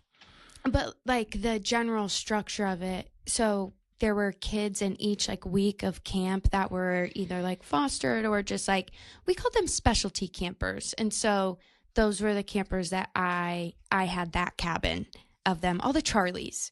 And so we did that. And then I had to train the staff in like trauma informed care because we were trying to connect with this nonprofit Angel Tree who they like, it's like for the youths, the children of incarcerated mothers and fathers, and they like give them free stuff, but we were trying to get them to camp for free. And so that was another big part of the internship, is like creating relationships between organizations and stuff. And then the last week of camp was all just foster kids and like village kids, and it was like a whole one bus and a bunch of kids with like some of them had like a bag, most of them didn't, but it was all free for them. And Like a wilderness camp? there were it was outside and it's Alaska, so right. kind of they're all wilderness, but there were 3 different camps. There's like horse camp, wilderness, which is like you go in like a tent or it's like a whole thing, and then alpine, which I don't understand the name, but that was just like the normal like day camp or whatever. So yeah, it was literally nuts. This old man died in the middle of the summer in the lake in Alaska, like that we used for like swim time, because they were there for like some sort of like family mission thing. And so then Like natural causes or drown? Like he jumped off of like a, I don't know. There were like little water, well, it was big. I don't know. Jumped essentially off like a diving board or whatever. Didn't do a dive, but just like jumped and then Never came up. Correct. Had a heart attack. And it That's was on trauma. it was on the weekend, and so I remember a friend and I were waiting on a car who could drive us the hour and a half to the grocery store. And I just hear this fucking blood curdling scream from down at the lake. And I was like, I fucking hate when people scream like that around water. It makes me think. Anyway, and then these kids come sprinting through the door. The girl's just sobbing. The kid, so we each go to one and we're, everything's okay. Like, what are you talking about? Like, Wow. What's going on? And then we heard more yells, more screams. It was nuts. They had to drudge it. I think that's what it's called. Drudge. To get his body? Yeah, it was Oh, like wow. 60 feet deep. Like, Damn. yeah, it was crazy. So you were there for a whole summer? Mm-hmm. Yeah. Was it cold? Yeah, sometimes. I mean, I don't know anything about Alaska. I think cold and Yeah, and in even the summer, it's really not bad. It's like my ideal weather, honestly, in the summer. Like, I had a couple layers on in the morning. Am I boring you? No, sorry. God damn. I just yawned. It don't take it personal. Okay. Did you get fucked up at all What? in Alaska? If I went to Alaska for summer in college, I'd be at the fucking taverns. Well, they were very far away. So I'd be fucking all fucked up with the Eskimos, man. Like, that's what I'd be doing. Well, instead, I was taking the children of the Eskimo tribe to Sorry. a cookout. Yeah. Fish, trout, Um, salmon, bare hand. Do you have questions? I feel like you have questions. I have a couple of Alaska-related questions. Yeah, let's go. Okay. But I love question and they're answer. unrelated to your experience there, so I didn't want to interject. Oh, you can.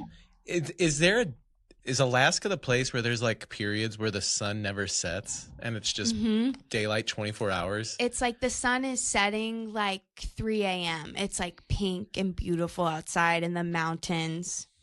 Yeah, and I think there's like months of darkness, right? In Months the of no winter. sun. But I was there over the like summer solstice. So it was like very, very late, and it's very disorienting. That would fuck up your circadian rhythm to have like pure sunlight at what is 10 p.m. or something like that. Yeah. No, blackout curtains are essential. Yeah. Like, especially for kids. Kids don't know or give a fuck. They're trying to stay up anyway. Next question. I should know this. Don't shit on yourself. Alaska was like either the second to last or last state It's added to 49 the or 50. Union. Who did we get that land from? Did we get it from Canada, Russia? I don't think we got it from Russia. I would like to say that we, as white people, Crowdsourcing. took Okay, here we go. the land in the first place. You had to go there. I just wonder who had it before Right, us. sure. Yeah, the That- Native Americans. Okay. That's Let me look it up. On March 30th, 1867. Yeah, I was wrong. They bought it from Russia for 7.2 milli. That's not that bad. Russia. In what year? 1867. So it was 49, right? Because Hawaii had to have come after that. This isn't a geography podcast. I'm sorry. I'm just. No, I It's love it. okay. Nobody listens anyway. What's an Eskimo kiss? Eyelashes. I think that's when you kiss your. No, that's I butterfly. think it's when you kiss Nose? your sibling. I think it's like maybe Oh, nose. the nose. Yeah. Yeah. Eskimo brothers. Oh, That's different. is that when you guys have both? You share a. Not at the same time, but you've had You've the same both had partner. the Same encounter with the same sexual act, Oh, right? If you and I have slept with the same woman, Okay, I mean, there was. I was. We are thinking- He was Eskimo like, brothers. we're not doing the same things. do you think you have any like? I don't know. I want to ask this. I guess it can get cut. Do you have any like that you know of, You like can ask famous me. Eskimo brothers? That's like all of Belleville from what yeah, I've we're heard. pretty incestual in Belleville. Everybody's. I mean, entire Well- hockey team. But you're not like Eskimo brothers with like I don't want to say. So let me tell you, like a I'll- famous like you didn't happen No. to. I think I am two at best degrees removed from Tony Romo. Really? Yeah, I used to pull some fucking threesomes At Eastern? Yeah, big time. Because in Champaign we'd go down to Eastern and it was like shooting fish in a barrels. Teacher school, 5-1 girls to guys. Are you familiar with the woman that has two heads?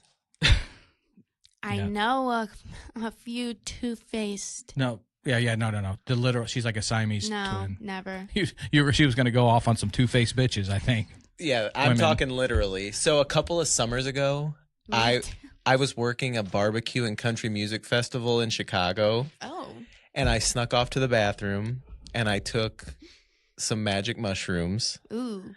So then I'm working this festival. While you're working? Yeah. Whoa, I don't understand how people can do that, but go off. You were not microdosing?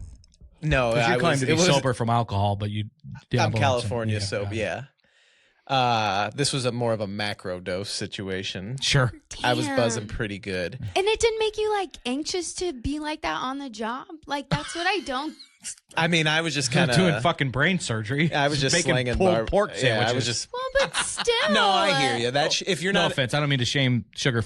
God bless I him. didn't know the job you were doing, Yeah. but I was just like, so I'm out in the crowd relax. and I see this two-headed woman. Wait, like IRL, but you're tripping and you're like, I don't know. Well, I'm wondering, like, is this the psilocybin, or am I really? And I'm like, I'm convinced. I'm like, that is a woman with two heads. There's no doubt about it. So I run back to our tent and I'm like, guys, you're not gonna believe this shit. I'm like, I swear to God, I just saw a two-headed woman, and they knew what I was doing. She's viral. Come to find out after the fact, yes, this is a well-known. They did like the talk show circuit. They're like elementary school teachers. They're dating two different men, aren't they? One of them got married. The last I had heard. Oh, wait, so it's two people? Yeah, look up if two-headed woman. I bet they're. I don't mean to tell you what to do. Sorry, I got the look like, who are you to tell me what to She look does up? get a little pissy when you. If follow you Oh, her would- around. yeah, like, If you would like to be more, and you can look at it. Did you see? What? Joe Perry has those socks. What were you? Did you think I was doing something nasty? No, No. Oh, just shocked you that I was. Were it's you, not oh. about you. He's got it. laughing at Okay, himself. I'm an alcoholic. Everything's about me. Mm. So Jeff Brenneman says. So I run back and I tell these guys, I'm like, I saw a two-headed woman. They're like, I think it might have been the mushrooms you took. Right. Well, fate intervened, and because like 2 minutes Lo and later, behold. they're in line for some barbecue at our spot, and these women go through our line. I don't remember what they got, but then later on that night, my whole team had left for the night. I wanted to see the act that was closing, so I stayed behind. I'm still kind of coming down, and I'm just kind of taking it all in, and then 6 feet in front of me, there's the two-headed woman You're like, just dancing is the there night anyone away. else? Yeah, I'm like, okay. So that brought up a lot of questions to me. Okay. Would that be considered a threesome? Well, you've referred to your experience with what we're talking about in the singular as two-headed woman, and then also with plural pronouns like they and you said women. So it depends on which one you're sticking to, and I think yes, if we're acknowledging that that these two are separate entities, that's the exact word I was going to use. then yeah. Okay, also, as far as I know, like they share some organs, but they have some separate. And I don't know this for a fact. Are you thinking like vagina? I'm getting there. Sorry. I'm assuming they have one vagina. So if said vagina was and it's like a reverse Jackie situation. pleasure is in the brain, correct? Like we have pleasure centers in the brain, like And the body. yeah. So if the one vagina was to be stimulated, are they both experiencing or pleasure? Or as they call it in Bridgerton, pinnacle. Are they both hitting the pinnacle? I've been watching Bridgerton with Ash. She's just now getting naked. It took till episode 5. Is that British? Yeah. Okay. Yeah. It's British, and she's this one is very cute. The guy or the girl? The girl. But the guy does like the company of other gentlemen in this series. It's very, very progressive series. What? Have you seen Queen Charlotte? It's incredible. I love it. It was so good. So fucking good. Talk about something better. that I think it was better than Bridgerton. It's the best. It's the best. Did you cry? I sobbed during multiple when she episodes. laid under the bed with him. I started crying. I started crying. Oh my god, to be loved like that, and even though you're fucking I love nuts. Ashley like that, but I don't tune in. Oh. I would tune in. Where are you going potty? I gotta go so bad again. Okay. You guys talk about Queen Elizabeth. Well, we can listen to your stream in this one, but you don't have to. It's fine. It's good. It's Queen Charlotte, by the way. Thank you. It's so good. It's better than the Bridgertons, without a doubt. Agreed. And they're coming out with a second one. I think they're coming to season 2 because it also gave so much context. Oh yeah, to her.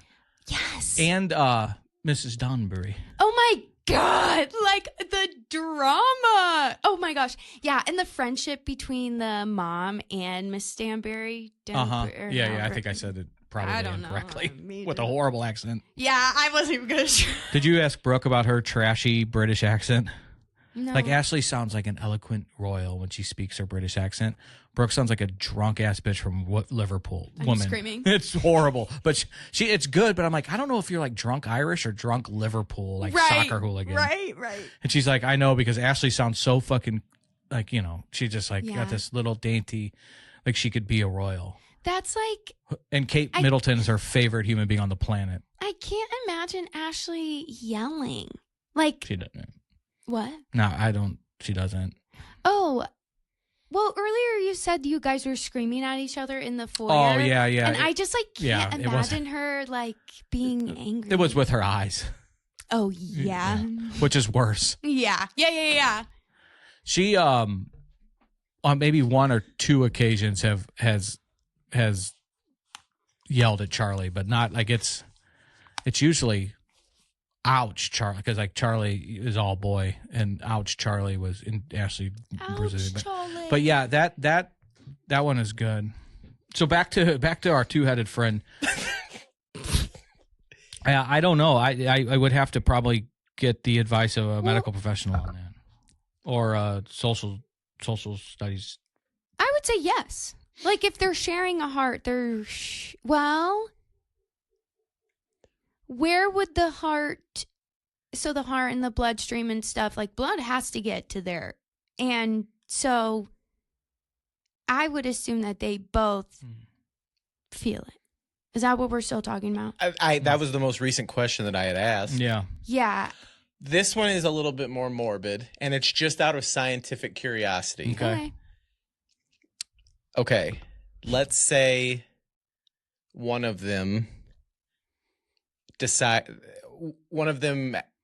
took her own. Can one of them die independent of the other? Well, so you were going down probably like taking their own life, but it just one of them could have a brain so if one of them, Because if if one of them swallows some pills, they're probably both going to feel that effect. But like if they were, could one be independent of the other in terms of living and not under any circumstances? like what if one got brain cancer? Cancer spreads throughout the body. I don't know, man. You had a wonderful trip on the mushies, and it's unlocked a real sense of curiosity here. But also, all joking aside, like how fast, like they had to learn to crawl together, walk together. See, you're referring with they. So I think yes. Yes, what? Yes, it would be a threesome. But what if? But what it does it? Oh gosh, we're getting semantical here. But like, does a threesome have to be all parties consenting? Like, yes. And I don't mean. the fuck? No, I don't mean it that way. Like it's assault. Like what if one of them doesn't want to fuck but one does? Okay, because I think at one point one of them was married and maybe the other one wasn't. So if the married couple is going to have sex, he's a freak. The other person is not going anywhere. Do you just drape a sheet? Close her eyes. I don't Put some like some noise canceling headphones in. Like, but she's not feeling consenting to the sex. Like you it would be horrible if I had two heads and this one was gay. Yeah, and you had to watch him. Or no, I'm getting it. You know what I mean? Like you're still getting two it. heads, one ass. Right. So I'm still getting it.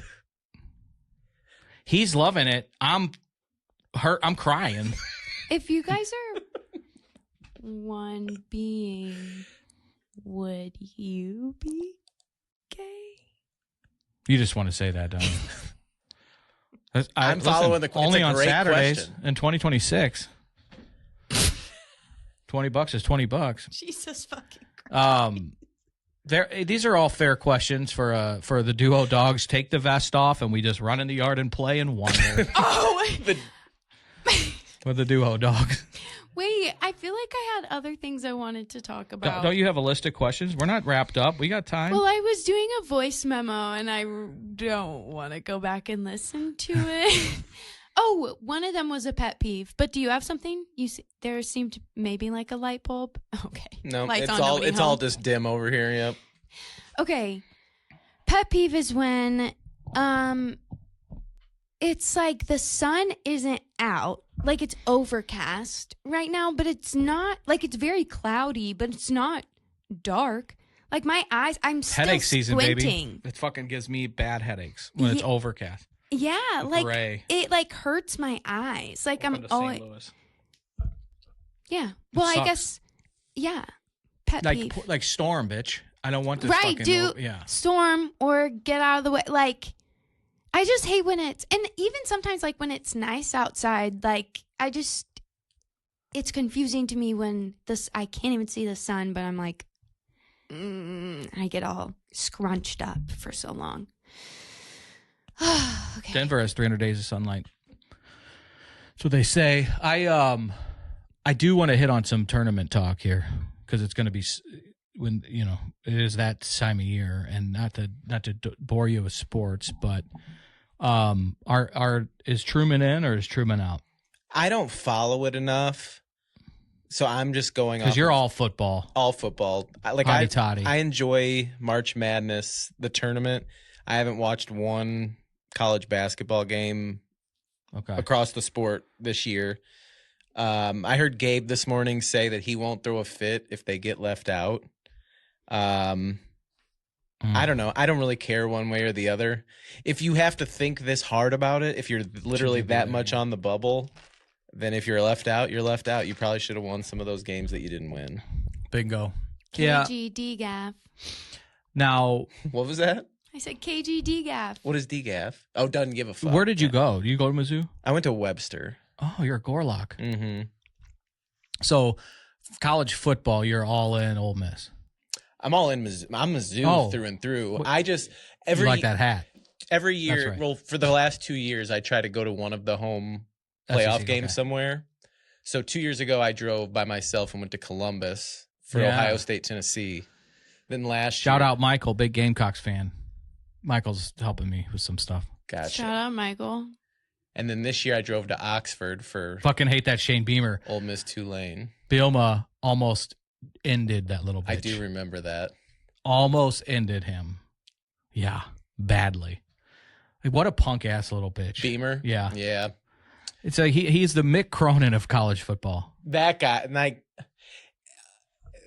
some of the clips that we play of this guy, he just sounds like he's being an asshole to be an asshole. He's lucky he's not. I mean, there's I don't know. I wish one of these kids would grow up here and just fucking deck him or tell him to shut the fuck up. Like, big deal. I mean, this hero worship shit. Well, I asked the question today because I've never played a second of organized basketball in my life. Really? Even I have. Yeah, That's crazy. not one. Keep going. Not CYC or grade school, nothing. And I asked today on the show when we were talking about some of this stuff, would it be harder for a 6'11" college basketball superstar to respect a coach? Oh yeah, I heard you ask that. That's 5'6".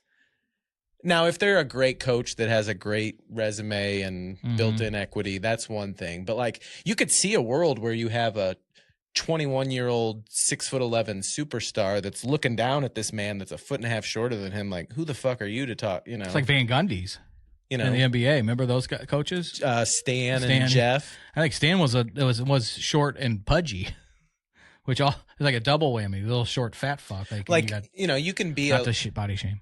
but you can be a little guy am short and fat. as a football coach, and you could have been a defensive back or something. Yeah, But chances are, if you're 5'6", you didn't. Chances are you weren't a basketball superstar. But I could see a world where this alpha male athlete doesn't like this sure. guy that's a foot and a half shorter than him telling him what he should and shouldn't be doing.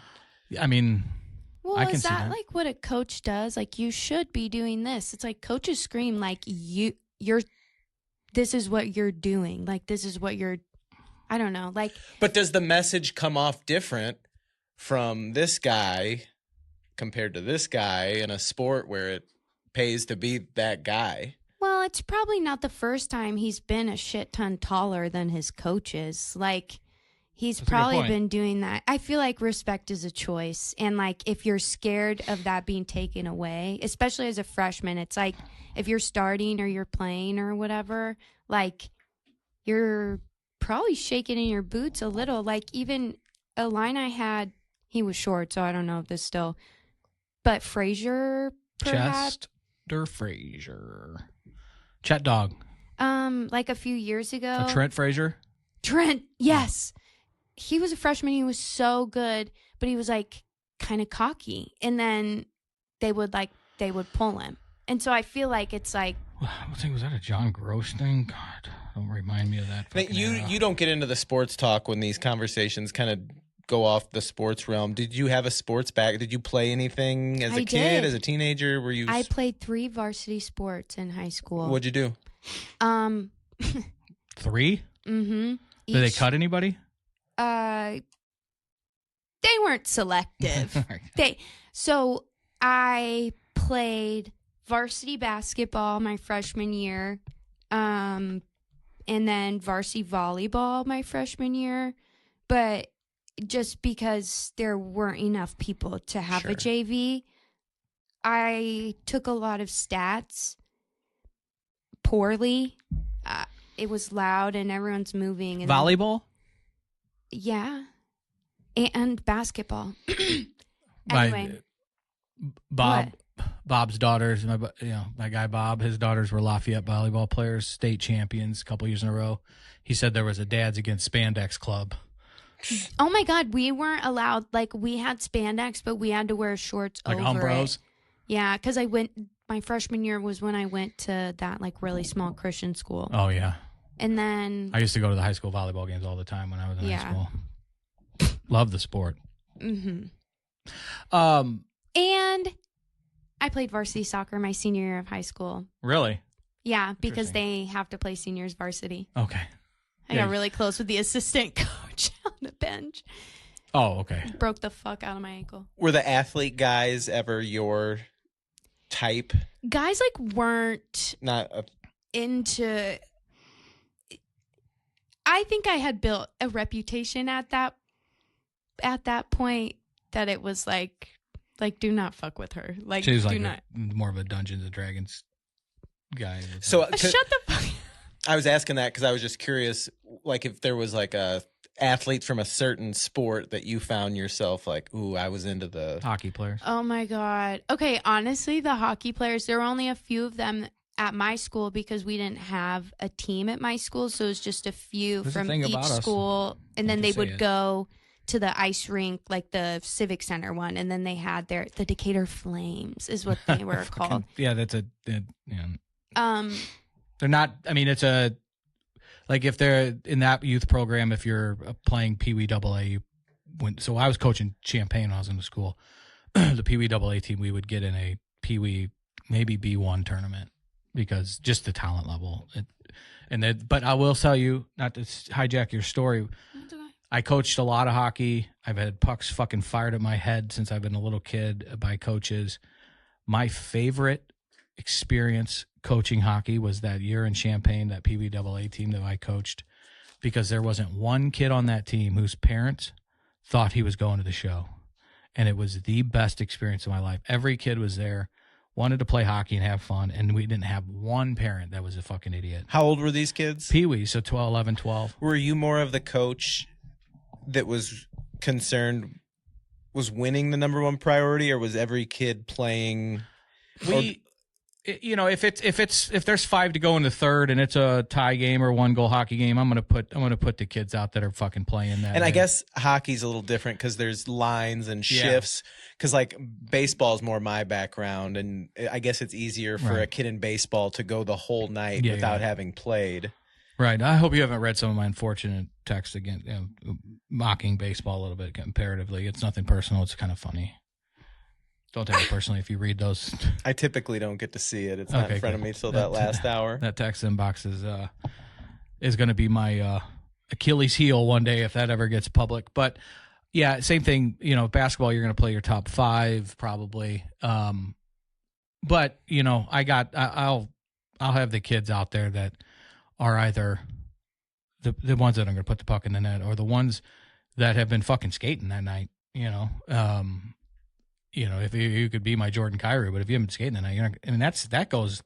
You've seen Chief have a problem there, and Monty have a problem with guys like that. That you don't see them on the ice in the third period. Don't care how many pucks they put in the net if they're not playing a two-way game. And because Doug and I have had conversations off air, and he's mentioned it on air too, but he coached a lot of youth sports, and he's very clear that his priority was always if they paid to be on that team, sure, they should get to like that to play. Yeah. I think that's good. I think it's an idealistic. Hockey's a very expensive sport. I think if it's a regular season game, you're probably, there's a lot of coaches, even CYC, that will say, the last 2 minutes are, we might play the kids that got it that day. Mm-hmm. But in general, I agree with that. I mean, once you start getting to more competitive, like if you have a tiered team, so if the Pee Wee program has 3 teams, an A, double A, and a B1 team, and you make the double A team, there's probably expectation that you might not have the same amount of ice time as the kid, and it is an expensive sport. There's no question about it. But to not get the kid on the ice at all, if there's not a behavior situation going on, then shame on that coach. And I don't mean you're gonna, some kid's gonna have 30 minutes ice time that day and they don't play 60-minute games, but versus some kid has 9 minutes. I mean, they should be the top kids might have 2 or 3 more minutes of ice than the maybe the third or fourth line kids. Were you ever bench warmer? No, but I've behavior wise have ate a period or two for sure. But no, I always played, and I played up. My greatest gift was my in between the years when it came to hockey.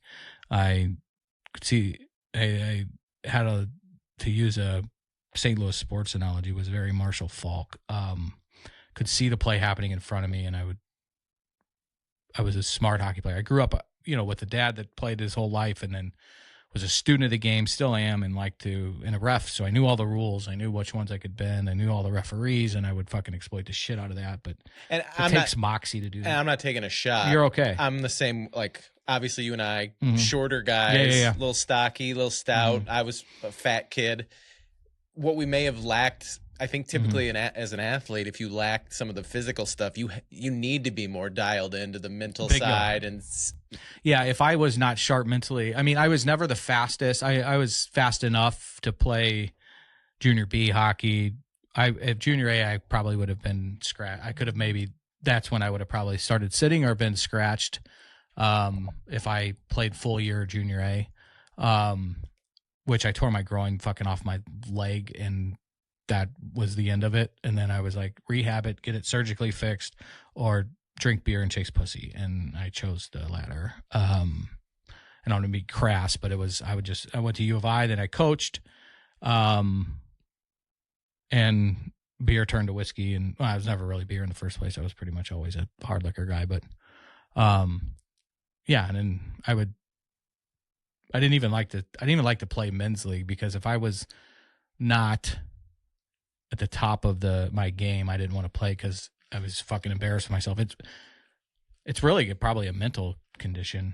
Like I was so obsessed with it. If I went out, people ask me to play all the time, and I haven't played hockey since my dad died when I was 28. And I'm 42. So they asked me to come out and skate all the time. I'm like, you fucking crazy? I'm retired, but I would never go out and start fucking being some bender. I couldn't do it. It's an ego, pride, all the bad qualities in a human being. I probably have it when it comes to ice hockey. It was a way of life. I mean, and it's my spiritual shit that, like you talked about Alaska. But I played a little league baseball, and it was fun. It was like, we were horrible too, but I always had fun playing Corey League, because hockey was always a job. I loved it. I was obsessed. I would do nothing else. But I mean, I was locked in, and if I didn't play well or we didn't play well, I could give a fuck if we got beat 12-0 on the baseball diamond. We're all going to White Cottage, eating ice cream and having fun with the boys. A day like that on the ice, different story.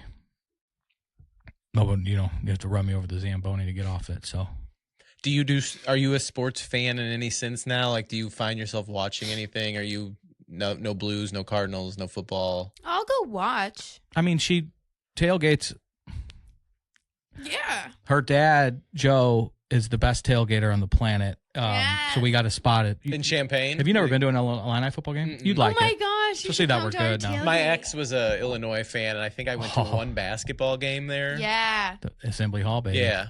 But I never did the football thing. Interesting on the ex. I understand, I got some dogs that I need to let sleeping up in Champaign, so it's always a very nerve-wracking experience when I go to home games. But I took Charlie this year to Zoe's family's tailgate. We got a picture of me, Charlie, and Zoe in the stadium in her orange dress, and she does something really weird with her one arm. Because I get weird with my body. I don't know what to do. And so I I sent the picture, and she's like, I just don't know what to do with that thumb. She's like, it's the good old thumbs up. And it was so funny, because Ashley totally gets it. She's like, yeah, but it was great. This is Joe Perry hosting this? Oh, and he's a smash burger king. That was going to be my next question. Like, does he go all out with the food? Blackstone, yeah. It's like my parents, and then their like parent best friends, and then maybe another couple, but just the first two really. Like Joe Perry will bring the Blackstone and all the food stuff, and then probably a cooler, and he has like one of the tents. He has like a big Sprinter van, and he just like loads it up. And then the other family. You were super helpful that morning, loading everything up and setting up the grill, if I remember correctly. Oh, or did you show up about halftime? Yeah, that's probably like that. Sorry, go ahead. Did you inherit any of Joe Perry's cooking skills? I'm adopted, so. Well, that's and I can't cook. That's her. Shit, that was her way out of that. That was her way of saying no, she can't fucking cook. I was gonna say I didn't know there was a biological link in the kitchen, but well, you said, did you inherit? And I was like, not in the bloodline, but yeah, you're not a cook, huh? You can pour. Sorry, a mean I matcha. asked. Fuck me. I know. Jesus. Now I see what you meant about her. All right. That's right. Whatever you heard, it was true. Champagne yeah. tournament time is, well, you got to come to a football game, but tournament time, it's crazy. It's why I'm decked out today. Bring up the picture. I was there in 05. 05. Was that the Orange Bowl year? No, I'm talking basketball. Oh, gotcha. It Was the that year that Darren Williams? Yeah, the Tar Heels cheated and got really stripped of the title because they were all fucking cheaters and the referees were cheaters and everybody on the court was cheaters. But yeah, I was there in 05. There was a game we came back against Arizona in the Elite Eight. We were down 18 with about 2.5 to go. I still watch that, and it's like watching porn. I get off quicker watching that than I do. Depends who the actresses are, but most scenes that come back against Arizona was fucking incredible. I mean, it goes down in history. She just doesn't know what to do with that thumb, she said.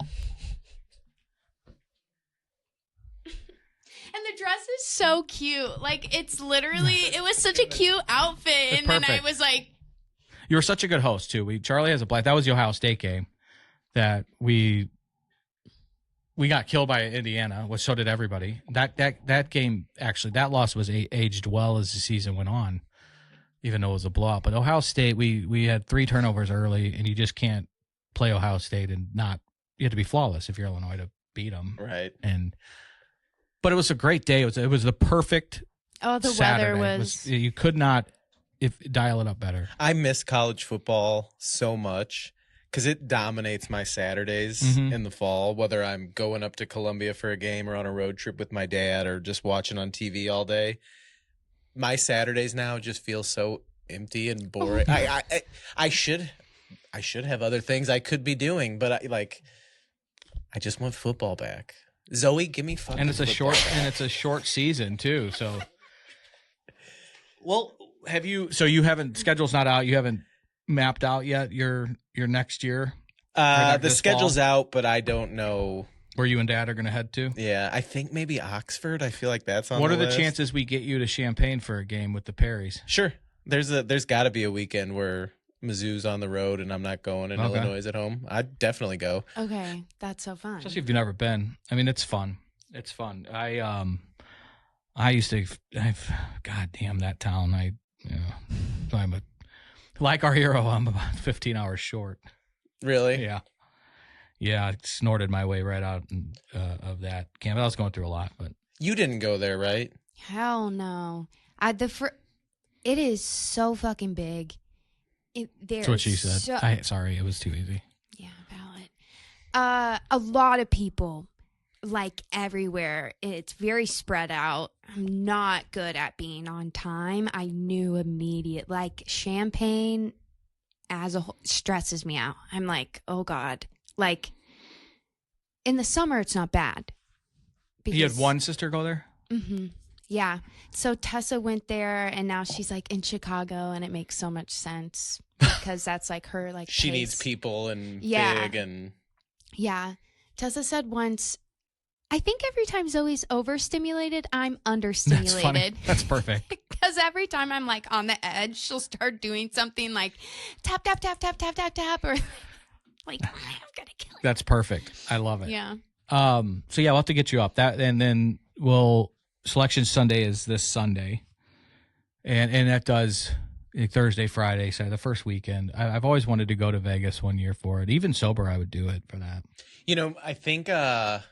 Selection Sunday is this Sunday Sunday. night, yeah. So then the tournament starts, I guess, Thursday. It depends. And you guys argued about this morning. Do you count these playing games? Because there's Tuesday, Wednesday playing games.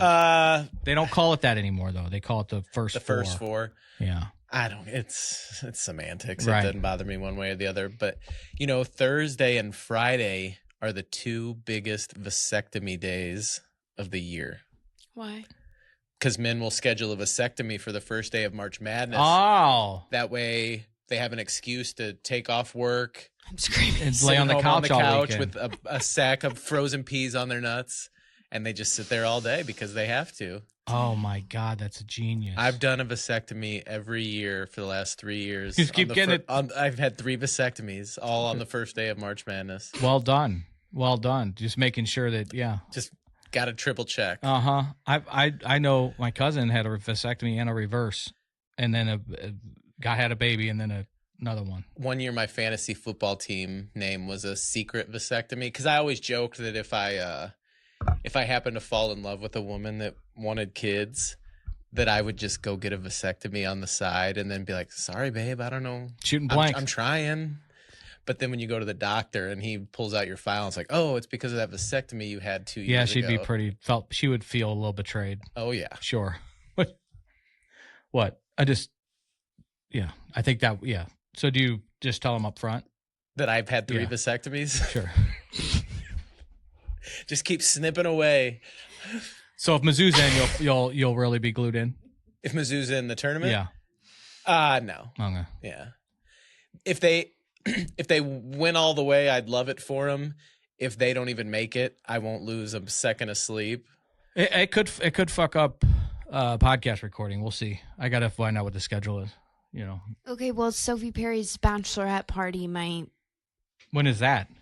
over 4th of July week, I- and we're gonna be in San Jose. Are you really going to Deer Creek? Yeah, I really want to. That's like right when I get back. Yeah, Teresa thinks you're going. So Yeah. I have you gone in July. Great. That's honestly. KG, man, I appreciate you coming. Any Again. Friday that I can make it happen that you would like me, I'm here. Come I mean, back pencil every you in every week. Friday if you want. I don't. I do have. Our friend Charlie Marlowe said he'll come on. Oh, great. And we got. He's fun. Yeah, and I'm a big NASCAR fucking Hoosier, so we can get into that. That'll attract a lot of listeners. That's good. He's got a big following. I had to figure out, how to do it. He's killing it. He's been really helpful with us too. So appreciate him. Tim said he'd come on, have him out. We could make it work Doug? with everybody. That would be Oh my God. that would be funny. Doug, I've only And- watched once, but he's funny. you would like the show. Yeah. You think? She could. I don't know. Then why'd you say it? I think you would actually. If Great. you Yeah. do Name it and this claim it. stupid If that's shit. your opinion. Yeah, I think you would. Do you? Do I think she'd like Yeah. the show? I don't know her well enough yet. Yeah.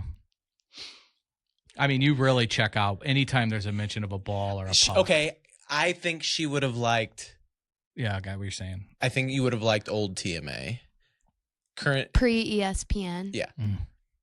because you don't care about the Blues trade deadline stuff and But she Mizzou- does a little kink bit. shame. Mizzou's chances of getting in the tournament. I do. But if we read Don't a piss story on me, about a bro. guy It's a that quote. can't stop masturbating in the bathroom at work, you might stop and listen a little bit. Maybe. All right. Skip immediately. That's- Fuck, man. That got me in trouble one day because You were masturbating in the bathroom at work. let's back up slightly. I did not jerk Okay. off in the bathroom at work. Wait, what? I did not. He did- no, that- I want that on the record. I am anti-work masturbation. Okay. Anti's a strong. I guess that you keep yourself regular. Okay, so what happened to you? Okay, What so got you in trouble? on the show, there's 5 of us. If there's Mm. a pecking order, I'm 5. I get that. I know my role. It's fine. Well, there was one day where there was only 2 of us left for the last hour of the show, me and Doug. And Doug, even though he's been in like broadcasting for longer than any of us have been alive, Doug doesn't like to take the lead. Supporting role. That's so the best hot. place to be. The only other choice was me, I'm who's screaming. a part-time employee, like It's your moment. which I'm fine with. I love it. I love that. So You're no Bonnie from Major League. Like you can step up. Bonnie? Remember when Harry Doyle passes out? Take over, Bonnie. Oh, I'm yeah, a yeah. Fly ball. Caught. So the day that I took the reins for the last hour of there's like 20 minutes left in the show. Me and Doug are like limping to the finish line. So I decided I was going to do something that we had done weekly back in old school TMA days. And I read an article called Dear Deidre. Dear Deidre is an advice column where people write in about usually sexual issues that they're going through. And this one was about a guy who was struggling because he couldn't stop fighting the urge to go to the bathroom and masturbate at work. It's an addiction. So I read this story Process addiction. And it didn't go over well with the audience. Well, some of the audience. And some complaints were sent in about the content that went over the air that day. Don't those always come to you guys? I've heard it's like you guys just take hit after hit after hit. This one was a little different because I and you were like, all right, I'm now a little bit going of in the back. I'm a little pervert boy. I get it. You little piggy. So I was saying whatever, and I didn't cross any FCC violations. What's that? Like cursing or Oh, I didn't direct like he came all over the wall in the back. Like God. it was within the confines of the FCC. Yeah, but I don't think it was the best idea for the part-time guy to take the steering wheel and just drive it off the cliff that day. Yeah, I'm like, what did they say? And in fairness, nobody ever like came to me and said like, "Hey, you fucked up. Don't do that." But it was kind of unspoken. Like you used to do that down the hall when you were on HD2. But let's probably keep the masturbation at work talk to a minimum here. On Tears are coming out of my eyes. I do miss that. I thought about maybe with Tim's blessing, we'll become that underground. Because I don't give. I mean that content. This is the Duo Dogs with No Vest show. We talk about the serious shit on Panos Anonymous, the flagship show, and then with Chaz, we're super serious and very informative and educational and about the therapy process. But here, we talk about the orgasms of of conjoined twins. Oh my gosh! Could that be the title? The orgasm of conjoined. You're the best at show notes. Do you think both brains have to like lock in? Oh, it's like a simultaneous. It's hard for like tantrically. It's harder for females because it's like. Not when I'm in the game. All right. Sorry. Anyway, okay. Are we landing the plane? Is this what? Let us fucking pray. We probably should. So let's pencil you in for next Friday if you ain't got nothing going on. I'm here. The regular. I probably will have about 4 more putt shack dates for us to talk about. We'll break the 60. I'm just gonna like post up like what's your normal time? I just want to watch them. Yesterday it was 6, and I paid for unlimited. Okay, flex. It's cheaper. Found her on the league, and I paid for Hashtag unlimited. blessed. And Yeah, as I wear Dior cologne. Yeah. Oh my God. He's expensive. So just economically, like you can do 18 holes for $21 a person. A person? Uh-huh. God. Or you can do unlimited for $25 a person.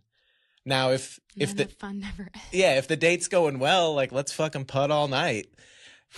But last night I got unlimited and we played one game and then show was over.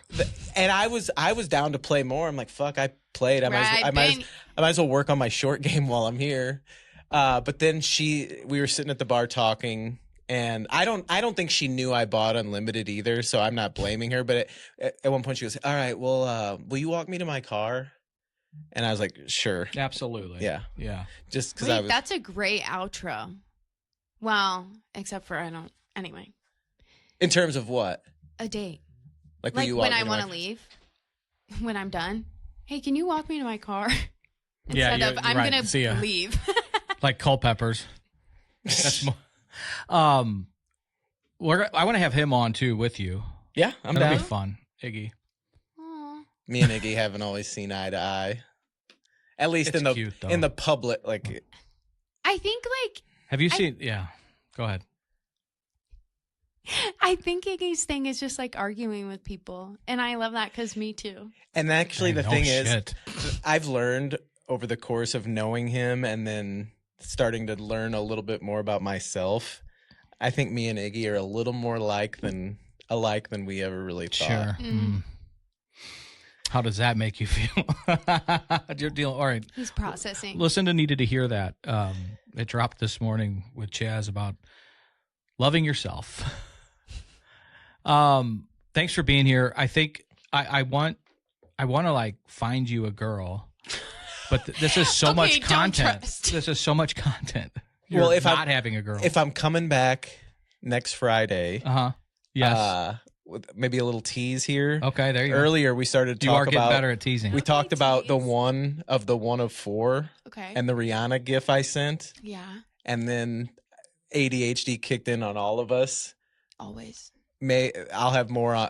There's more to that story. What? Yeah, we didn't get there.